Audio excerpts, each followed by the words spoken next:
Welcome back friends, welcome to our study channel move on study. तो friends, आज मैं आप लोगों के सामने रेलवे एएलपी सीबीटी 2 के लिए seat number 17, seat number 18, seat number 19 और सीट नंबर 20 को लेकर आऊँ, जो आप लोगों के लिए रैपिड फायर के रूप में चलेगा। इसमें केवल और केवल मैं आप लोग को न्यूमेरिकल क्वेश्चन को सॉल्व करवाऊंगा, बाकी क्वेश्चन को मैं डायरेक्टली बता दूंगा। इससे पहले अगर डिटेल देखना चाहते हैं तो आप लोग हमारे प्लेलिस्ट में जाकर देख सकते हैं। First of all question is now, तांबे का 0.1 ग्राम तुल्यांक जमा करने के लिए ताम्र इलेक्ट्रॉन पर कॉपर सल्फेट के विलयन से गुजरने वाले विद्युत की मात्रा क्या होगी। सबसे पहले फ्रेंड्स, ऑलमोस्टली आप लोग पढ़ोगे, देखिए एम का वैल्यू आप लोग का लिख रहा है 0.1 लिख रहा है, 0.1 लिख दिए। अब हम लोग को इसको निकालना किससे है, तो आप लोग का चार्ज निकालना। तो ऑलमोस्टली क्यू के लिए हम लोग क्या करें, एम को एफ से गुना करेंगे। एफ का वैल्यू क्या होता है आप लोग मोस्टली पढ़े होंगे। तो एक फैराडे बराबर कितना कूलम होता है, तो देखिए 0.1 लिख दिए। एक फैराडे बराबर होता है 96500 कूलम होता है। क्लियर है, तो इससे मल्टीप्लाई कर दीजिएगा तो ऑलमोस्टली राइट आंसर आएगा 9650 कूलम आएगा। तो ऑप्शन के अकॉर्डिंग एक को कर देंगे, यानी राइट आंसर आएगा ऑप्शन नंबर ए। तो ऑप्शन नंबर ए को क्लिक कर देंगे। चलिए नेक्स्ट क्वेश्चन, उच्च गलनांक होता है उस शोल्डर को क्या कहते हैं। हमेशा याद रखिएगा कठोर शोल्डर का गलनांक उच्च होता है। कठोर शोल्डर का गलनांक क्या होता है, उच्च होता है। तो उच्च गलनांक वाले शोल्डर को क्या बोलते हैं, कठोर शोल्डर, यानी ऑप्शन नंबर डी को क्लिक कर देंगे। इसमें आप लोगों को धारा खोजना है। यदि आर का वैल्यू 2 किलो ओम है, सबसे पहले फ्रेंड आप लोगों को करंट निकालना। तो आई बराबर क्या होता है, वी बाई आर होता है। आई बराबर क्या होता है, वी बाई आर होता है। अब देखिए वी का वैल्यू कितना लिख रहा है 9। अब आर का वैल्यू देखिए 2 किलो में लिख रहा। तो किलो के लिए हम लोग क्या करें, 10⁻³ कर देंगे। अब देखिए इसको यहाँ से कैंसिलेशन कीजिए तो 4.5 आएगा। तो फ्रेंड्स 4.5 आ गया। अब ये 10 में ये आप लोग का प्लस में, तो ऊपर जाएगा तो माइनस में आएगा, तो 10⁻³ कर देंगे आप लोग का एम्पियर। आई थिंक हम लोग इसको और भी क्या लिख सकते हैं, 4.5 कर देंगे, 10⁻³ को क्या करेंगे मिली, तो मिली एम्पियर कर देंगे। क्लियर है, तो राइट आंसर अगर देखेंगे तो ऑप्शन नंबर डी को क्लिक कर देंगे। 4.5 milli ampere is the right answer. कम्यूटेटेड खंड को इंसुलेट करने के लिए निम्नलिखित में से किस सामग्री का प्रयोग करते हैं। हमेशा याद रखें फ्रेंड, इसके लिए हम लोग प्रयोग करते हैं अभ्रक इंसुलेशन का, माइका इंसुलेशन का। तो राइट आंसर करेंगे ऑप्शन नंबर ए को क्लिक कर देंगे। चलिए नेक्स्ट क्वेश्चन, 4 समान 6 वोल्ट लैंप जो कि श्रृंखला में है 24 वोल्ट डीसी से लगा है, यदि उनमें से एक लैंप आंतरिक शॉर्ट सर्किट होता है। देखिए एक शॉर्ट सर्किट होती है तो क्या होगी। सबसे पहले स्टेप्स का क्वेश्चन आता है, तो आप लोग देखिए किस में है, ये तो ऑलरेडी देखिए श्रृंखला में है। तो श्रृंखला में सारे एक दूसरे से कनेक्ट रहता है। ऑलमोस्टली आप लोग देखे होंगे झालर बत्ती देखे होंगे, तो झालर में अगर एक खराब होता है तो पूरे का पूरे समाप्त हो जाता है। तो जस्ट लाइक से याद रखिएगा, सारे का सारे ग्लो नहीं करेगा, यानी कोई ग्लो नहीं करेगा। तो ऑप्शन नंबर ए को क्लिक कर देंगे। चलिए नेक्स्ट क्वेश्चन, 100% भार गुणांक पर जनरेटिंग स्टेशन का स्थिर चार्ज 6 पैसे किलोवाट आवर है, तो 25 पैसे भार गुणांक पर चार्ज कितने पैसे किलोवाट आवर होगा। सबसे पहले आप लोगों को क्या करना पड़ेगा, देखिए 100% के लिए तो फ्रेंड 100% के लोड फैक्टर देखिएगा तो 6 पैसे पर आवर लिख रहा है। क्लियर है, हमें निकालना कितना है, 25% के लिए निकालना। तो हम क्या करेंगे, 6/25 कर देंगे। 6/25% कर दीजिए ना, नहीं तो आप लोग यहाँ पे और भी सॉल्व करना चाहते हैं इस टाइप से सॉल्व कर दीजिए। तो 6 का 25% निकालें तो यहाँ पे 4 टाइम्स का दिया, 6 चौक कितना हो गया 24, तो 24 पैसे पर वाट किलोवाट होगा। तो ऑप्शन है बिल्कुल, तो ऑप्शन नंबर सी को क्लिक कर देंगे। चलिए अगला क्वेश्चन देखते हैं आप लोग के बीच क्या लिख रहा है। आप लोग केवल मेरा क्लास कर लीजिए, रैपिड फायर के रूप में सबसे बेस्ट रहेगा। चलिए अगला क्वेश्चन ये रहा, फ्यूज तार में प्रतिरोधकता और गलनांक होती है। सबसे पहले फ्रेंड्स ऑलमोस्टली आप देखेंगे तो फ्यूज तार में जो प्रतिरोधकता वो काफ़ी निम्न होती है। निम्न प्रतिरोधकता और गलनांक क्या होता है, ये भी लो होता है, यानी निम्न प्रतिरोधकता और निम्न गलनांक होती है। तो ऑप्शन के अकॉर्डिंग है तो ऑप्शन नंबर डी को क्लिक कर देंगे, यानी कि याद रखें इसका प्रतिरोधकता भी निम्न होती है और गलनांक भी क्या होता है, निम्न होती है। क्लियर है, और इसको हमेशा याद रखें, फ्यूज को हमेशा किस क्रम में जोड़ते हैं, हमेशा याद रखें इसको श्रेणी क्रम में जोड़ते हैं। एक क्वेश्चन भी आता है। अब फ्यूज जो बना होता है उसमें लीड यानी सीसा और टिन की मात्रा होता है। इस चीज़ को आप लोग को ध्यान में रखना पड़ेगा। चलिए नेक्स्ट क्वेश्चन, बुखोल जिलेले आमतौर पर किस संरक्षण के लिए इस्तेमाल होते हैं। ऑलरेडी फ्रेंड्स आप लोग पढ़े होंगे, बुखोल जिले आमतौर पर ट्रांसफार्मर के संरक्षण के लिए इस्तेमाल करते हैं। तो ऑलमोस्टली राइट आंसर करेंगे तो ऑप्शन नंबर सी को क्लिक कर देंगे। क्लियर है, देखिए ये बुखोल जिले का मुख्य बुखोल जिले जो होता है वह ट्रांसफार्मर में आंतरिक दोष पैदा होने की स्थिति में सूचना एक अलार्म बजाकर करता है। क्लियर है, चलिए अभी मैं डिस्कस नहीं करूँगा, केवल समझा दे रहा हूँ।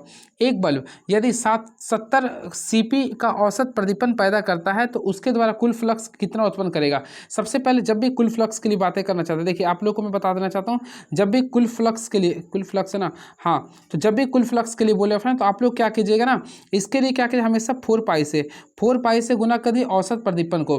तो देखिए औसत प्रदीपन से तो 4 पाई का वैल्यू ऑलमोस्टली आता है 3.14 होता है और औसत का वैल्यू 70 दे रहा। सारे को मल्टीप्लाई कर दिया तो 880 ल्यूमेन आएगा, 880 ल्यूमेन। ऑलमोस्टली राइट आंसर कीजिए तो ऑप्शन नंबर डी को क्लिक कर देंगे। चलिए निम्नलिखित में कौन एक रिचार्जेबल ड्राई सेल नहीं है? तो फ्रेंड रिचार्जेबल ड्राई सेल नहीं है, पहला लिख रहा, देखिए रिचार्जेबल सेल ड्राई सेल नहीं है, तो यानी कि कौन प्राइमरी सेल है। तो ऑलरेडी आप लोग देखिएगा तो अल्कली, अर्थात अल्कली जो आप लोग का होता है एक प्राइमरी सेक्टर होता है, तो ऑप्शन नंबर बी को क्लिक कर देंगे। क्लियर है? चलिए अब नेक्स्ट क्वेश्चन, 50 हर्ट्ज वाली सिंक्रोनस मोटर 500 आरपीएम पर गति करती है, तो रोटर पर साइलेंट ध्रुवों की संख्या क्या होगी? आप लोग को क्या निकालना? पोल की संख्या। सबसे पहले क्या करते हैं हम लोग, फॉर्मूला लिखते हैं। देखिए सबसे पहले हम लोग 500 लिख देंगे और ऑलमोस्टली आप लोग पढ़े होंगे फार्मूला क्या होता है 120 इंटू एफ, तो एफ का वैल्यू 50 लिख रहा है। अब आप लोग को यहाँ से पी का निकालना है। ऑलमोस्टली यहाँ से 0 0 कैंसिल करें, 5 का टावर 10 बार में आ गया, ये कैंसिल कर देंगे तो ऑलमोस्टली पी का वैल्यू कितना आ रहा है 12 आ रहा। तो राइट आंसर जाएंगे तो ऑप्शन नंबर डी को क्लिक कर देंगे, यानी 12 को क्लिक कर देंगे। एक चित्रकला 6 पोल 50 हर्ट्ज प्रेरण मोटर 5% स्लिप पर गति कर रही है, तो मोटर की गति क्या होगी? जब भी स्टेप्स का क्वेश्चन आएगा फ्रेंड आप लोग को मोटर की गति निकालना है, यानी कि एनएस निकालना है। तो ऑलमोस्टली आप लोग पढ़ेंगे क्या करेंगे 120 कर देंगे, फ्रीक्वेंसी कितना था और फ्रीक्वेंसी लिख रहा है 50 हर्ट्ज, तो 50 हर्ट्ज लिख देंगे। अब हम लोग देखेंगे क्या लिख रहा है, ये पोल की संख्या 6 है, तो यहाँ सॉल्व कीजिए ना, 6 का पाला में 20 बार में आएगा, तो एनएस का वैल्यू देख रहे होंगे 1000 आ गया। क्या आ गया? 1000 आरपीएम आ गया, यानी रोटेशन पर मिनट आ गया। हम लोग को वो रहा मोटर की गति निकालना। आई थिंक फ्रेंड्स आप लोग एनआर निकालना, हमेशा याद रखिए 1000 है ना, तो ये हमेशा देखिए एक कंसेप्ट पर एनएस जो होता है हमेशा बड़ा होता है किसके कंपेरिजन में? एनआर से। तो हमेशा देखिएगा 1000 कितना 1000 था ना, तो 1000 से छोटा ही होगा वैल्यू इसका, तो 1000 तो हो नहीं सकता। अब 80 900 या 950 में से कुछ होगा। तो चलिए देखते हैं ट्राई करके। सबसे पहले एनआर निकालना, यानी मोटर की गति निकालने बोलता है तो उसे बोलते हैं एनआर। क्या बोलते हैं? एनआर। तो एनआर के लिए हम लोग क्या करते हैं, सबसे पहले जो सिंक्रोनस स्पीड आया है उसमें से 1 माइनस एस को माइनस कर देंगे। और मोस्टली हम लोग क्या करें, एनएस का वैल्यू मैं कितना लाया था अभी जस्ट देखे होंगे 1000 लाए थे। क्लियर है? अब माइनस 1 माइनस एस यानी स्लिप का वैल्यू, तो स्लिप 5% का वैल्यू लिखे तो 0.05 लिख सकते हैं। आई होप आप लोग क्लियर होगा। अब इसके अकॉर्डिंग अगर आप लोग सॉल्व करते हैं तो देखिए 1000 रहने दिए, 1 में से 0.05 घटाएंगे तो आप लोग का आएगा ये 0.95 आएगा, 0.95। अगर आप लोग इसको सॉल्यूशन करते हैं 950 आएगा, यानी 950 RPM is the right answer. तो ऑप्शन नंबर सी को क्लिक कर देंगे, तो right answer option number C को क्लिक कर देंगे। चलिए एक इंडक्टर में व्यय होने वाली औसत शक्ति क्या होती है? हमेशा फ्रेंड्स याद रखिए एक इंडक्टर में व्यय होने वाली औसत शक्ति हमेशा शून्य होती है। क्या होती है? शून्य होती है। तो ऑप्शन के अकॉर्डिंग देखेंगे तो right answer option number A को क्लिक कर देंगे। क्लियर है?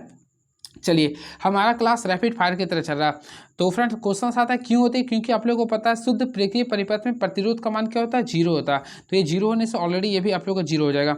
चलिए किसी 200 पाई रेडियन पर सेकेंड के कोणीय वेग का वेव फॉर्म की अवधि क्या होगी? देखिए इसमें वेव फॉर्म की अवधि पूछ रहा, तो हम क्या करेंगे, देखिए आप लोग को क्या करना है, वेव फॉर्म की अवधि यानी टी निकालना। ऑलमोस्टली टी का फॉर्मूला होता है हम जानते हैं 1/f होता है। क्लियर है? 1/f होता है। अब देखिए इसके अकॉर्डिंग अगर आप लोग निकालिएगा तो देखिए हम लोग यहाँ से ऑलमोस्टली आप लोग पढ़ेंगे ओमेगा का फॉर्मूला होता है 2πf लिखते हैं।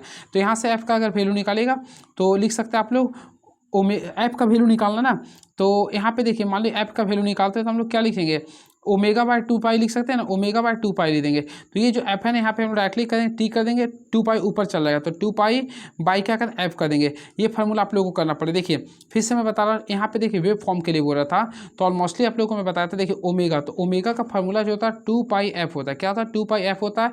यहाँ से आप लोग एफ का वैल्यू निकालेगा तो देखिए 2π तो आप लोग का डिनोमिनेटर में रहेगा और ओमेगा ऊपर आ जाएगा। क्लियर है?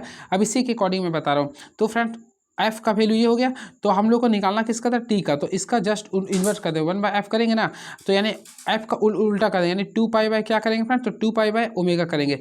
यानी कि आप लोग को जो मैं टी का फार्मूला निकालूँ, अरे हो रहा भाई, तो टी का जो मैं फार्मूला निकालूंगा सबसे पहले 2π कर देंगे बाय ओमेगा लिखेंगे। तो ऑलमोस्टली ओमेगा का वैल्यू देखेंगे 200 पाई लिख रहा था, 200 पाई कैंसिल, यहाँ से यहाँ काट दीजिएगा तो कितना बार में कटेगा? आई थिंक हमको लगता है 100 टाइम्स कटेगा। क्लियर है? तो आप लोग का 100 आ गया, 1/100 आ गया। तो इसको आप लोग को क्या करना है, 1/100 ही आएगा। तो टी का वैल्यू 100 नहीं है, तो फ्रेंड्स अगर टी का वैल्यू 100 नहीं है तो 1/100 आरपीएम है, तो ऑप्शन नंबर सी को क्लिक कर देंगे। चलिए अगला क्वेश्चन देखते हैं क्या लिख रहा है ये। तो अगला क्वेश्चन शायद ये रहा, अस्थायी दशा में निम्नलिखित परिपथों में सेल से ली जाने वाली धारा धारा कितनी होती है। फ्रेंड्स आप लोग को इसको सॉल्व करना पड़ेगा। देखिए इस क्वेश्चन को मैं भी स्किप कर रहा हूँ, अभी समय बहुत ही कम है, मैं उस क्वेश्चन को बताऊंगा जो आप लोग को रैपिड फायर की तरह काम आ सके। एसी सर्किट में अगर वोल्टेज और करंट के बीच फेज अंतर 90 डिग्री है तो विद्युत शक्ति क्या होगी। सबसे पहले आप लोग को क्या बोल रहा, विद्युत शक्ति बोल रहा। यहाँ पे अगर वोल्टेज और करंट के बीच फेज अंतर बोल रहा ना, तो हमेशा विद्युत शक्ति के लिए आप लोग याद करें वन फेज के लिए लेते हैं, पी का फॉर्मूला लेते हैं VI, क्या लिखते हैं VI cos फाई लिखते हैं, ये आप लोग को एक्टिव पावर के लिए लिखते हैं। क्लियर है।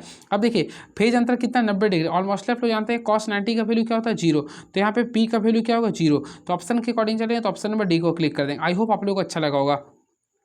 पी प्रकार के पदार्थ में इलेक्ट्रॉन की कमी को क्या कहते हैं। हमेशा फ्रेंड्स याद रखिए पी प्रकार के पदार्थ में इलेक्ट्रॉन की कमी को होल्स कहते हैं। क्या कहते हैं, होल्स कहते हैं। तो ऑप्शन नंबर बी को कमी कर देंगे, यानी option number B is the right answer. तो पी प्रकार के पदार्थ में इलेक्ट्रॉन्स की कमी को होल्स कहते हैं। क्लियर है, इस चीज़ को आप लोग को ध्यान में रखना पड़ेगा।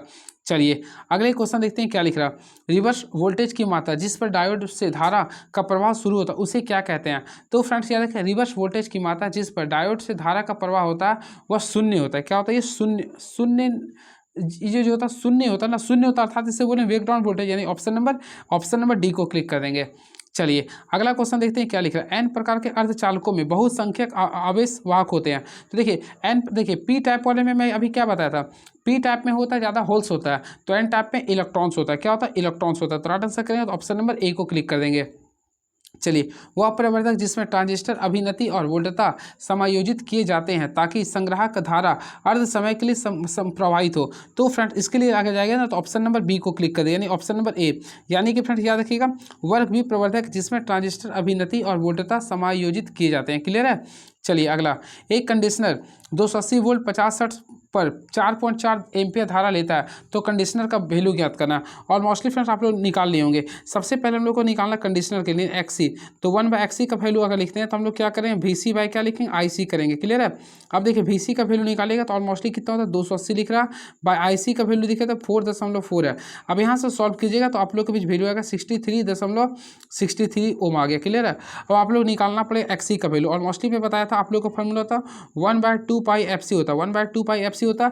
अब इसके अकॉर्डिंग सी का वैल्यू निकालेगा तो 50 माइक्रोफैराड आएगा, 50 माइक्रोफैराड आएगा। चलिए तो राइट आंसर आएगा 50, यानी ऑप्शन नंबर बी को क्लिक कर देंगे।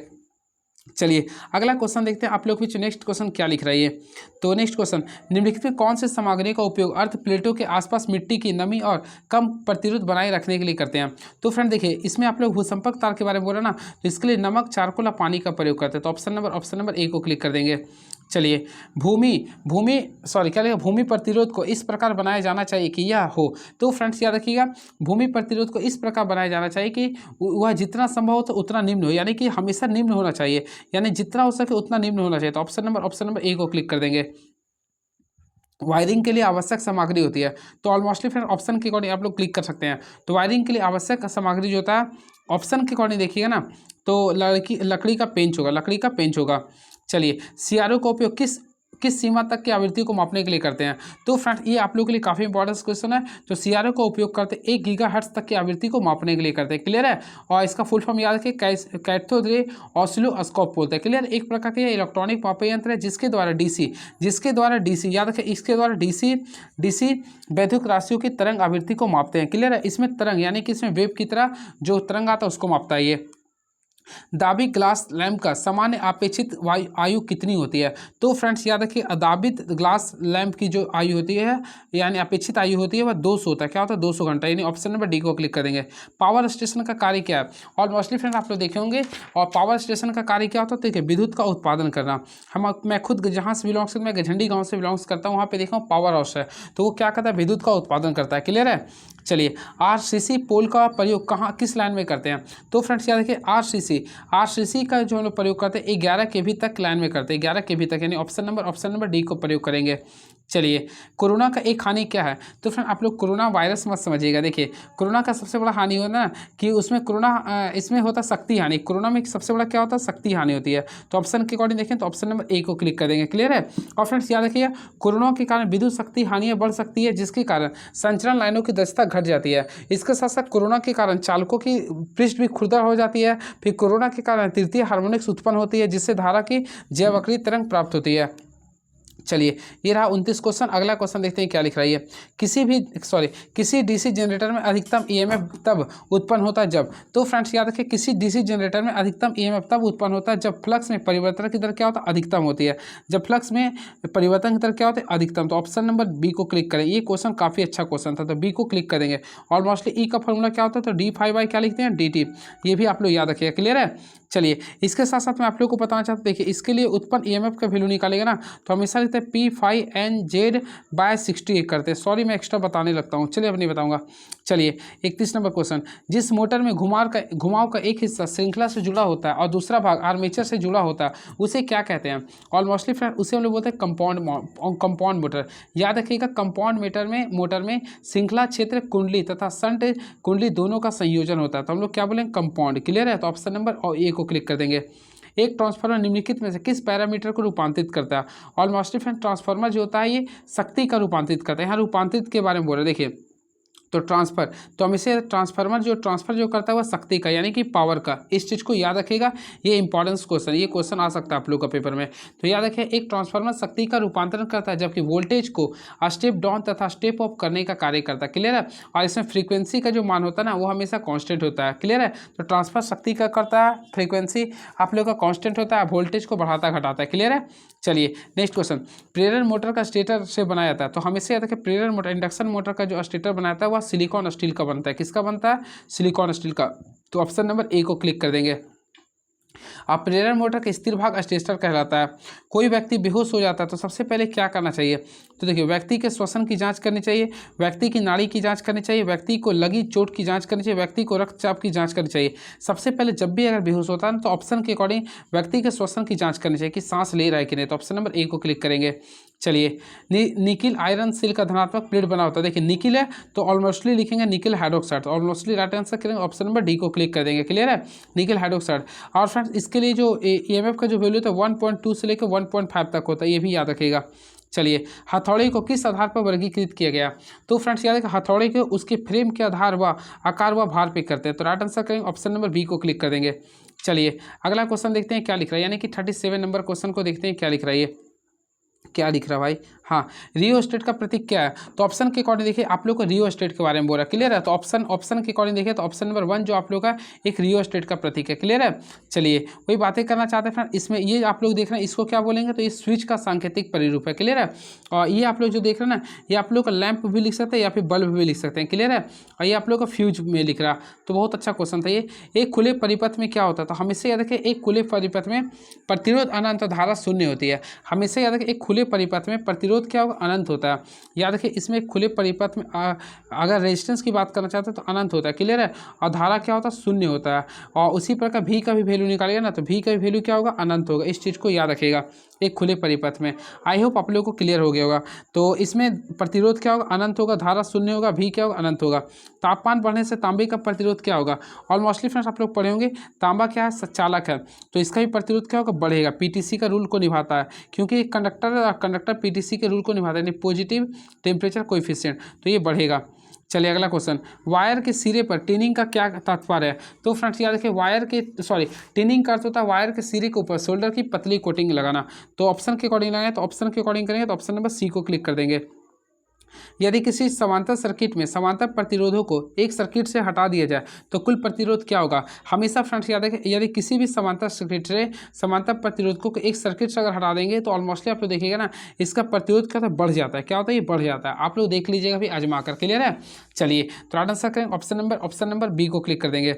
यदि दो कुंडलियों के बीच परस्पर प्रेरकता तो 5 हेनरी है और यदि एक कुंडली में धारा 2 एम्पियर पर सेकेंड की दर से बदलती है तो दूसरी कुंडली में प्रेरित ईएमएफ की मान क्या होगा। सबसे पहले ऑलमोस्टली आप लोग पढ़े होंगे ई का फॉर्मूला क्या होता है। देखिए ई का फॉर्मूला होता है आप लोग एम लिखते हैं फिर लिखेंगे DI/dt करेंगे। इस फार्मूला के अकॉर्डिंग हम लोग चलते हैं। तो फ्रेंड एम का वैल्यू देख रहे हैं 5 है और DI/dt का वैल्यू 2 लिख रहा, तो यहाँ पे मल्टीप्लाई करेंगे तो 10 वोल्ट आएगा। तो ऑप्शन के अकॉर्डिंग देखें तो 10 वोल्ट आएगा, यानी ऑप्शन नंबर ए को क्लिक कर देंगे।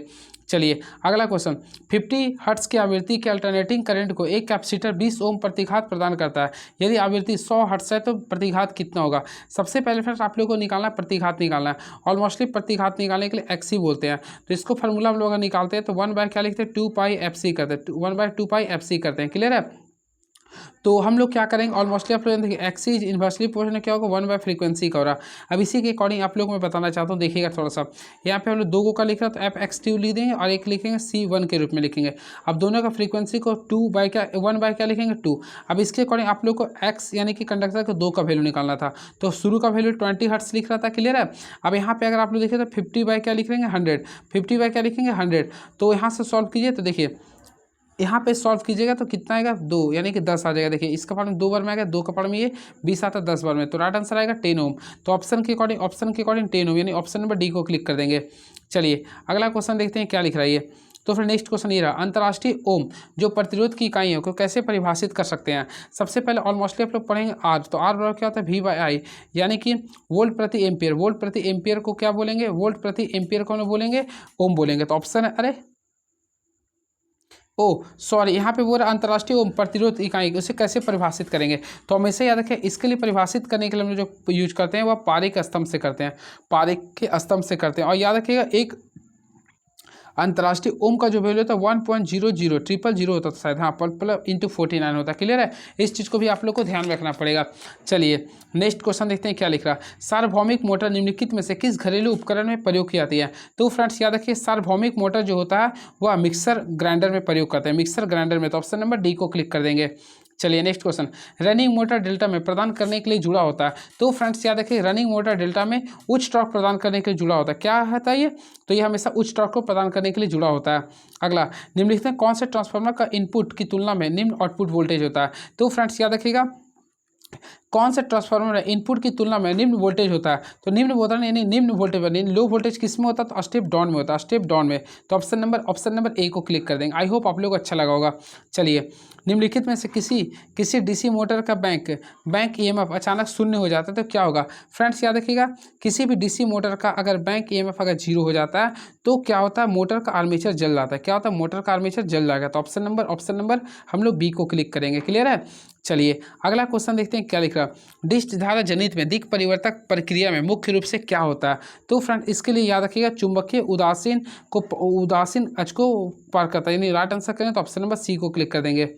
चलिए अगला क्वेश्चन देखते हैं आप लोग भी क्वेश्चंस क्या लिख रही है। तो फ्रेंड्स अपना क्वेश्चन ये लिख रही है, एक उच्च दाब मरकरी वेपर लैंप का प्रदर्शन क्षमता कितनी होती है।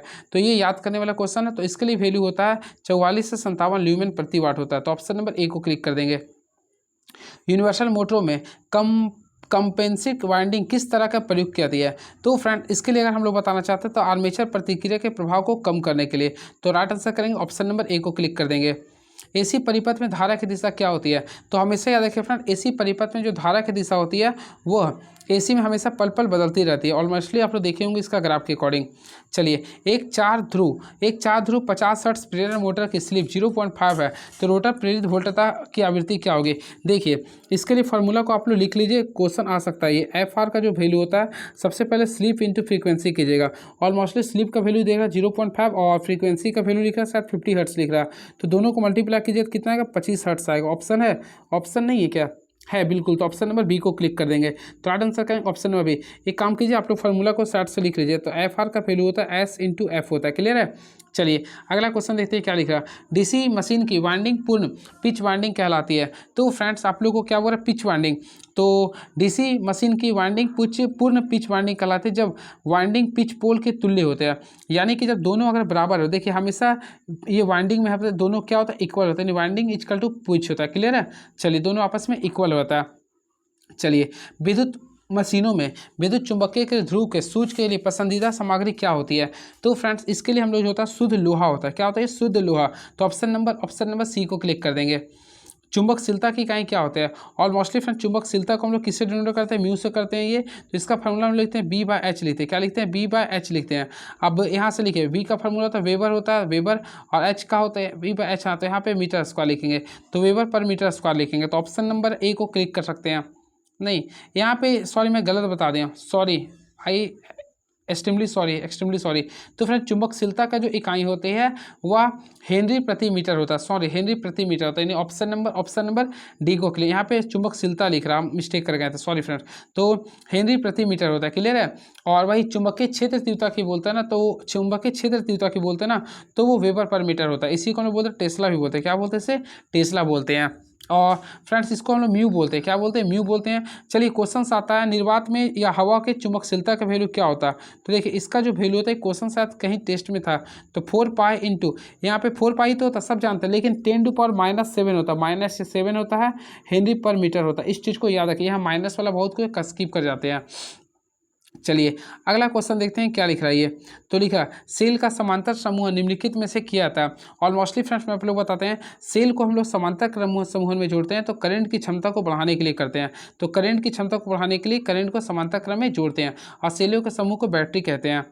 यदि स्टार संयुक्त 3 फेज परिपथ का फेज करंट 100 एम्पियर है तो लाइन करंट क्या होगा। देखिए ऑलमोस्टली आप लोग को मैं बताया था स्टार के बारे में बोला, ठीक है। तो स्टार में याद रखिएगा, देखिए दोनों इक्वल होता है स्टार में, हाँ स्टार में जो होता है ना लाइन करंट, देखिए स्टार में लाइन करंट जो होता है ना, और एक होता है फेज करंट, दोनों आपस में क्या होता है, आपस में दोनों इक्वल होता है। यानी अगर ये 100 है ना तो फेज करंट भी क्या होगा, 100 होगा। तो ऑप्शन के अकॉर्डिंग आएगा, तो ऑप्शन के अकॉर्डिंग तो ऑप्शन नंबर बी को क्लिक कर देंगे, ऑप्शन नंबर बी को क्लिक कर देंगे। क्लियर है। चलिए वही फ्रेंड वोल्टेज की बात करना चाहते हैं। तो देखिए इसमें लाइन जो वोल्टेज होता है, यानी लाइन वोल्टेज होता है ना, हाँ तो फ्रेंड इसमें लाइन जो वोल्टेज होता है ना, अरे भाई हो नहीं यार ये, हाँ तो इसमें जो लाइन वोल्टेज होता है ना वह √3 टाइम्स ऑफ होता है फेज वोल्टेज का, इसमें याद रखिएगा ये होता है। चलिए अगला क्वेश्चन, यदि एक स्टार सर्किट में जुड़े फेज वोल्टेज का माप 240 वोल्ट है तो इसका लाइन वोल्टेज क्या होगा। देखिए स्टार सर्किट है ना, इसमें फेज वोल्टेज बढ़ा, यानी कि देखिए सबसे पहले इसमें लाइन वोल्टेज का जो वैल्यू होता है ना वो आप लोग का √3 टाइम्स ऑफ होता है फेज वोल्टेज का। अब लिख रहा है एक स्टार सर्किट में जुड़े फेज वोल्टेज का मान 240 है तो लाइन वोल्टेज का वैल्यू क्या होता है 200, यानी √3 को हम लोग क्या करेंगे 240 से गुना कर देंगे। तो √3 का वैल्यू होता है 1.732 होता है। यहाँ से आप लोग 240 से गुना कीजिएगा तो 415 वोल्ट तक आंसर आएगा। तो ऑप्शन नंबर ए को क्लिक कर देंगे। चलिए अगला क्वेश्चन, किसी स्लिपिट फेज मोटर में स्टार्टिंग वाइंडिंग और मुख्य वाइंडिंग के बीच का स्कॉट कोण कितना होता है। फ्रेंड्स याद रखिएगा इसके भी जो स्कॉट एंगल होता है वह 90 डिग्री होता है। कितना डिग्री होता है 90 डिग्री। स्प्लिट फेज मोटर में स्टार्टिंग वाइंडिंग और मेन वाइंडिंग के बीच जो स्लॉट कोण होता है वह 90 डिग्री होता है। क्लियर है, इस चीज़ को आप लोग को ध्यान में रखना पड़ेगा। चलिए और नेक्स्ट क्वेश्चन देखते हैं क्या लिख रहा है ये। तो एक प्रतिघात प्रतिरोधक जिसका प्रेरणीय प्रतिघात यानी कि इंडक्टिव रिएक्टेंस का वैल्यू 4 ओम लिख रहा और 120 वोल्ट अल्टरनेटिंग करंट जनित्र के टर्मिनल से संयोजित है तो प्रतिघातक से संबंधित शक्ति की गणना करना है। तो फ्रेंड्स हम लोग सबसे पहले क्या करेंगे, यहाँ पे देखेंगे भी का वैल्यू। तो ऑलमोस्टली भी का वैल्यू लिख रहा है आप लोग को 120 वोल्ट है। चलो 120 वोल्ट लिख दिए। क्लियर है। अब यहाँ पे देखिए एक्स का वैल्यू, ऑलमोस्टली एक्स का वैल्यू लिखा 4 वाट। कितना था ये 4 ओम था, सॉरी हाँ ओम था, हम गलत कर दें, तो ये 4 ओम था। आप लोग को निकालना क्या है पी का वैल्यू हम लोग जानते हैं, पी का फॉर्मूला V²/X कर दीजिए। क्लियर है। तो हम लोग यहाँ से निकालेंगे तो भी का वैल्यू कितना 104, 120 × 120 कर देंगे, बाई क्या करेंगे 4 से गुना कर दीजिए ना। तो यहाँ पे काट दिए तो ये यानी कि टोटल 3600 VAR आ गया। कितना आ गया 3600 VAR आ गया। तो हम लोग को क्या निकालना था इसको, देखिए ये VAR है किलो VAR में निकालना, तो 1000 से डिवाइड कर देंगे ना तो क्या आएगा 3.6 के VAR आ गया। क्लियर है। तो ऑप्शन नंबर ए को पुट कर दीजिए। चलिए नेक्स्ट क्वेश्चन, UJT का उपयोग किस रूप में किया था। सबसे पहले फ्रेंड UJT का फुल फॉर्म याद कर लीजिए। UJT का फुल फॉर्म होता है uni junction transistor, uni junction transistor होता है। क्लियर है। इसका प्रयोग करते हैं रिलैक्सेशन ऑसिलेशन के रूप में करते हैं। आई थिंक देखा जाए ना तो ऑप्शन नंबर सी को क्लिक कर देंगे। रिलैक्सेशन ऑसिलेटर के लिए हम लोग इसका प्रयोग करते हैं। और याद रखें इसमें कुल 3 टर्मिनल वाली है युक्ति होती है। अगला क्वेश्चन, AC वोल्टेज का समीकरण V = 300 sin 2π/ft है तो वोल्टेज RMS क्या होगा। सबसे पहले फ्रेंड आप लोग को वोल्टेज RMS निकालना है। तो वोल्टेज RMS निकालने के लिए क्या करते हैं, वोल्टेज मैक्सिमम को हम लोग √2 से डिवाइड करते हैं। तो वोल्टेज मैक्सिमम का वैल्यू देख रहे होंगे 300 है, तो 300 को हम लोग क्या करें √2 से डिवाइड करेंगे। ऑलमोस्टली राइट आंसर आएगा, ऑप्शन नंबर ए को क्लिक कर देंगे। चलिए अगला क्वेश्चन, इलेक्ट्रिक वायरिंग में प्रयुक्त केबलों का चयन करते समय किस मापदंड का विचार नहीं किया था। तो फ्रेंड्स इसके लिए हम लोग भू संपर्क बिंदु का चयन नहीं करते हैं, भू संपर्क बिंदु का चयन नहीं कर सकते हैं, बाकी सारे लोग का करेंगे। क्लियर है। तो ऑप्शन नंबर 64 का करेंगे तो सी को क्लिक कर दीजिएगा। चलिए अगला क्वेश्चन देखते हैं आप लोग के बीच क्वेश्चंस क्या लिख रहा है ये। चलिए नेक्स्ट आप लोग फ्रेंड्स कमेंट बॉक्स में लिखिए आप लोग को और भी नीड है क्या, क्योंकि उसी के अकॉर्डिंग मैं बनाऊंगा वीडियो। एक 50 kVA के ट्रांसफार्मर की क्रोध हानि 50 वाट है और पूर्ण भार पर ताम्र हानि 900 वाट है तो वह भार जिस पर दक्षता अधिकतम होगा। सबसे पहले जब भी दक्षता अधिकतम के लिए बोलेंगे तो हम लोग पूर्ण भार यहाँ पे लिखते हैं कि इसका फॉर्मूला होता है पूर्ण भार। सबसे पहले लिखते हैं पूर्ण भार को हम लोग क्या कहते हैं √ लौ हानि बटा, देखिए यहाँ पे लिखते हैं लौ हानि बटा ताम्र हानि लिखते हैं। क्लियर है। तो पूर्ण भार का वैल्यू आई थिंक लिख रहा था 50, तो मैं 50 कर दूंगा गुना। यहाँ पे देखिए यहाँ पे देखेंगे सबसे पहले लौ हानि कितना था, लौ हानि 500 वाट था और एक और वैल्यू ताम्र हानि कितना था 900 था। अब आप लोग सॉल्व कीजिएगा तो फ्रेंड्स अगर इसको टोटल सॉल्व किया तो 37.75 kV आएगा। तो ऑप्शन के अकॉर्डिंग आएगा तो ऑप्शन नंबर बी को क्लिक कर देंगे। 100 वाट की आंतरिक प्रतिरोध वाले 1.5 वोल्ट सेलों का श्रृंखला में संबंध किया गया तो 15 वाट लोड को इस बैटरी से जोड़ा गया तो इस परिपथ का धारा क्या होगा। सबसे पहले फिर प्रवाहित धारा निकालना, हम लोग को टोटल वोल्टेज लिखना है। तो टोटल वोल्टेज निकलेंगे तो 3 वोल्ट का नहीं तो 1.5 को क्या करेंगे 3 से ले तो 3 से गुना कर देंगे। ऑलमोस्टली कुल वोल्टेज आ गया 4.5 वोल्ट हो गया। आप लोग कुल प्रतिरोध निकलना था तो हम लोग देखेंगे कुल प्रतिरोध निकालना है तो 10 ओम का था तो 10 गुना 10 प्लस 10 ये 3 बार कर दिए और यहाँ पे एक 15 वाट से जुड़ा था तो 15 तो टोटल जोड़ेंगे तो 45 आ गया, 45 ओम आ गया। और हम लोग को आई निकालना है तो ऑलमोस्टली आई बराबर क्या था V बाय आर। तो V का वैल्यू मैं लाया था कितना तो V का वैल्यू देखेंगे 45 आया था, क्लियर है। और R का वैल्यू कितना लाए थे तो सॉरी V का वैल्यू लाए थे 4 V का वैल्यू था 4.5 और R का वैल्यू कितना 45 है। तो यहाँ से अगर सॉल्व कीजिएगा तो 1/10 आएगा अर्थात यानी देखिएगा तो 0.1 एम्पीयर आएगा, 0.1 एम्पीयर आएगा। तो ऑप्शन के अकॉर्डिंग जाएंगे तो ऑप्शन के अकॉर्डिंग है तो ऑप्शन नंबर सी को क्लिक कर देंगे।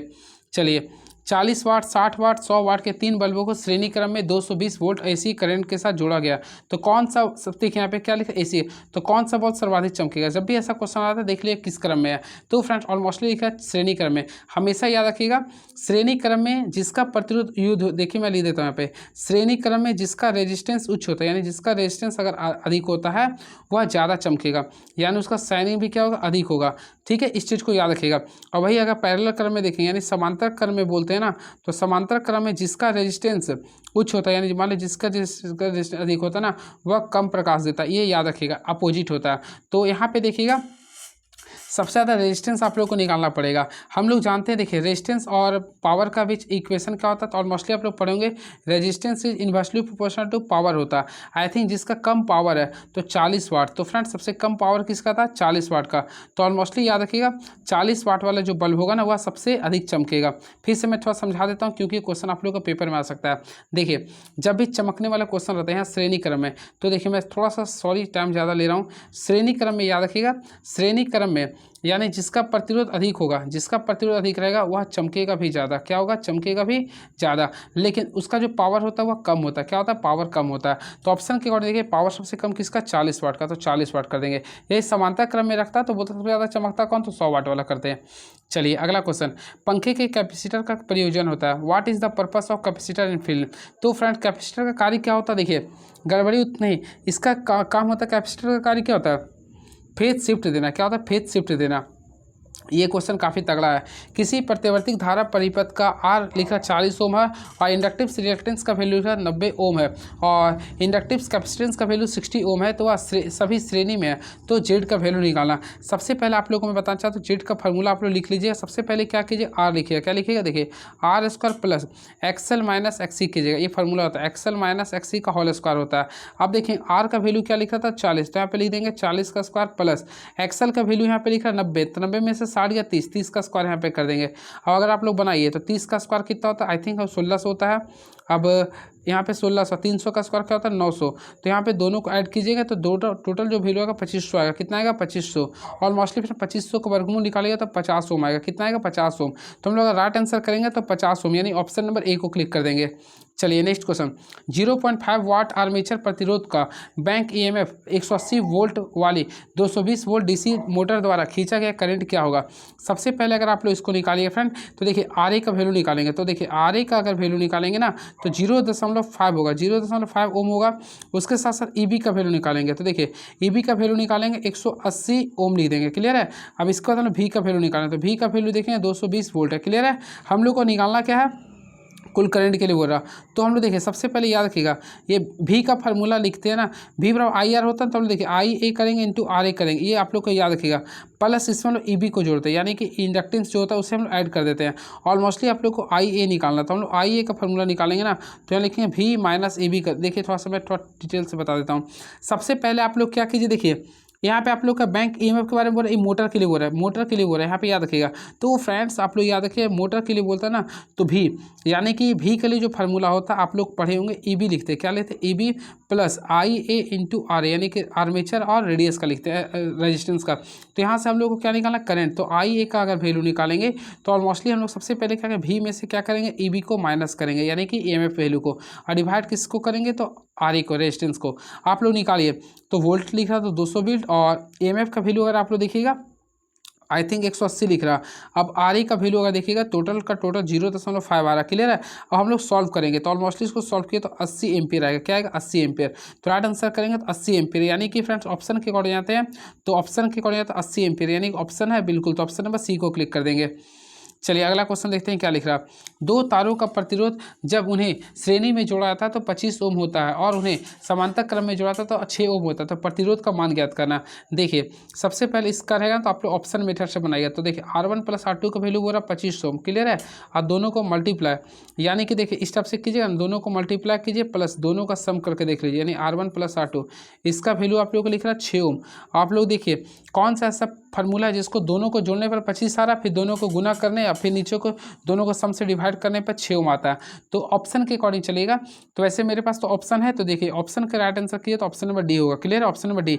देखिए सबसे पहले 25 से 10 को जोड़ेंगे तो 15 10 को जोड़ना 25 आ गया, यानी सीरीज वाला तो हो गया। हम लोग पैरेलल के लिए देखें तो मैं क्या बोलूँ, दोनों को मल्टीप्लाई कर दीजिए, क्लियर है, और दोनों को सम कर दीजिए। 25 10 15 10 25, 5 बार में कट गया, ये 2 बार में, 5 का पार में 15 3 बार में, तो 3 दूनी कितना होता है 6 ओम। तो देख सकते हैं आप लोग का 6 ओम भी आ गया। आई थिंक समझ में आ गया होगा आप लोग को। चलिए यदि किसी सर्किट में वोल्टेज घटाकर आधा और प्रतिरोध को दुगना कर दिया जाए तो करंट क्या हो जाएगा। सबसे पहले अगर देखिए किसी सर्किट में वोल्टेज को घटाकर आधा कर देते हैं, यानी कि फ्रेंड भी को हम लोग क्या करें, आधा कर दे रहे हैं, और रेजिस्टेंस को दुगना कर दे रहे हैं, तो करंट क्या होगा। ऑलमोस्टली आप लोग जानते हैं करंट का फॉर्मूला आई बराबर क्या होता है, V बटा आर होता है, V बाई आर होता है, ठीक है। तो V का वैल्यू यहाँ पे लिख रहा है तो V बाई 2 कर देंगे, क्लियर है। और R का वैल्यू लिख रहा है 2R। तो ऑलमोस्टली देखिए इसको हम लोग कॉमन ले लेते हैं, क्या लिखेंगे, V बाई 4 लिखेंगे, V by 4R। I think 1/4 हो जाएगा, क्या होगा 1/4। तो ऑप्शन है नहीं है क्या, है ऑप्शन। तो ऑप्शन नंबर देखेंगे तो 1/4, ऑप्शन नंबर डी को क्लिक कर देंगे। चलिए अगला क्वेश्चन देखते हैं क्या लिख रहा है ये।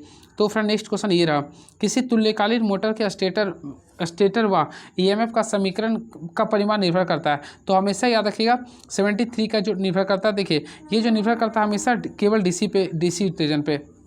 चलिए एक शंट जनित 440 वोल्ट पर 40 एम्पियर भार धारा का पूर्ति करते हैं। तो शंट प्रतिरोध 220 ओम तथा आर्मेचर प्रतिरोध 0.8 ओम। तो आर्मेचर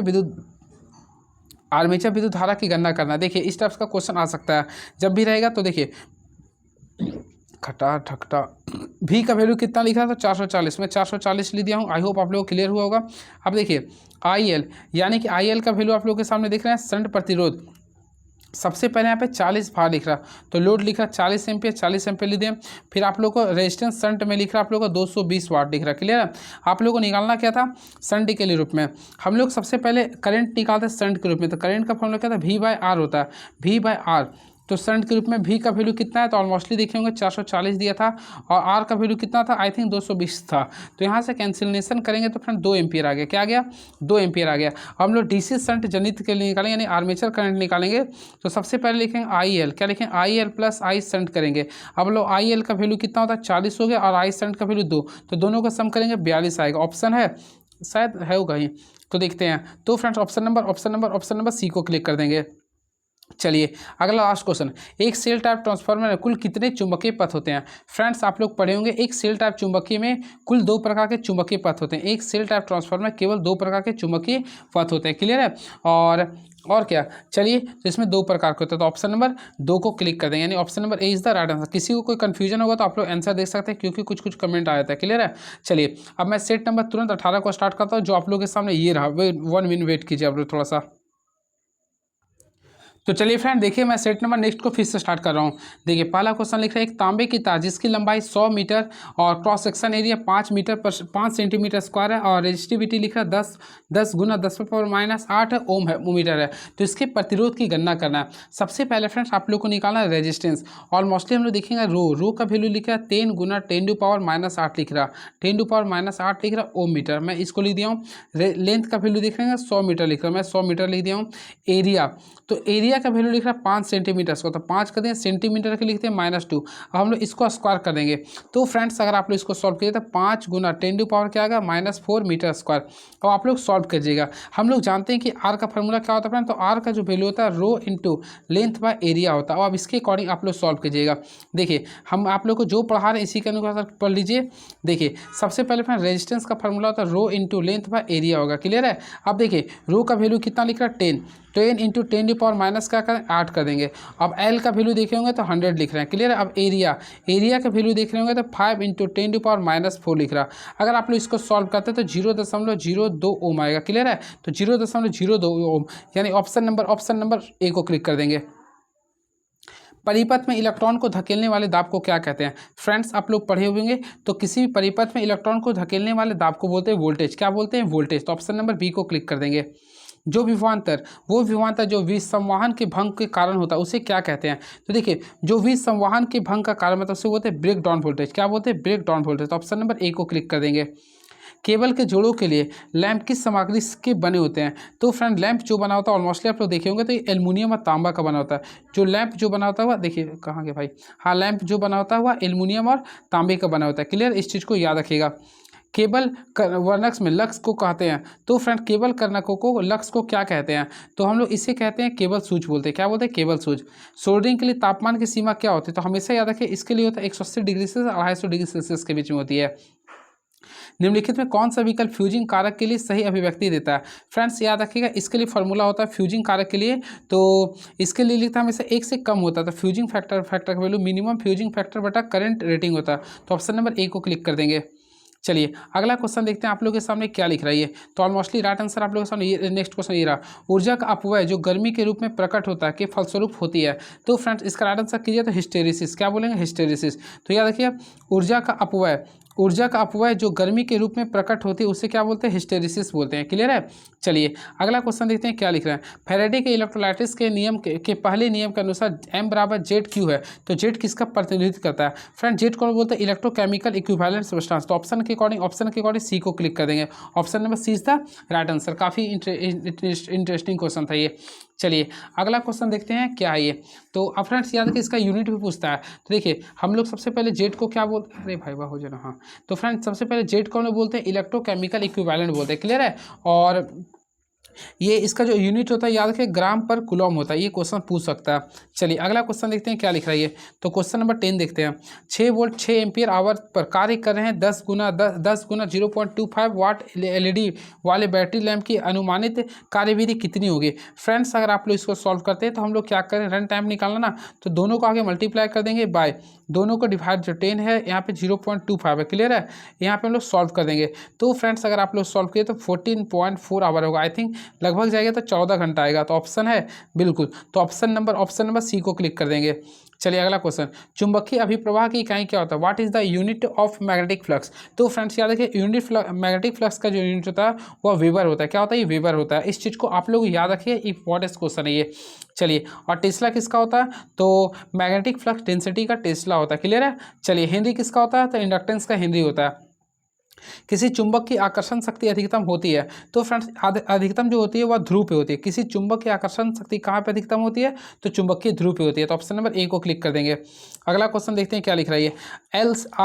आरसी श्रेणी परिपथ में एसी धारा होती है। तो देखिए एलसीआर परिपथ में एसी धारा जो होती है, एलसीआर परिपथ में ना वो हमेशा क्या करता है, वह लीडिंग करता है, तो वोल्टेज को अग्रगामी करता है। हाँ तो ऑप्शन नंबर डी को क्लिक कर देंगे। याद रखिएगा इसमें जो वोल्टेज जो होता है ना, देखिए इस परिपथ में विद्युत धारा के वोल्टेज से अग्रगामी का मान 90 डिग्री से कम होता है और धारा वोल्टेज से अग्रगामी हो जाता है। क्लियर है। आप लोग को मैं बताना चाहता हूँ, देखिए आरसी के लिए बोल रहा ना, तो आप लोग मैं इसके पहले ट्रिक बताया था सिविल।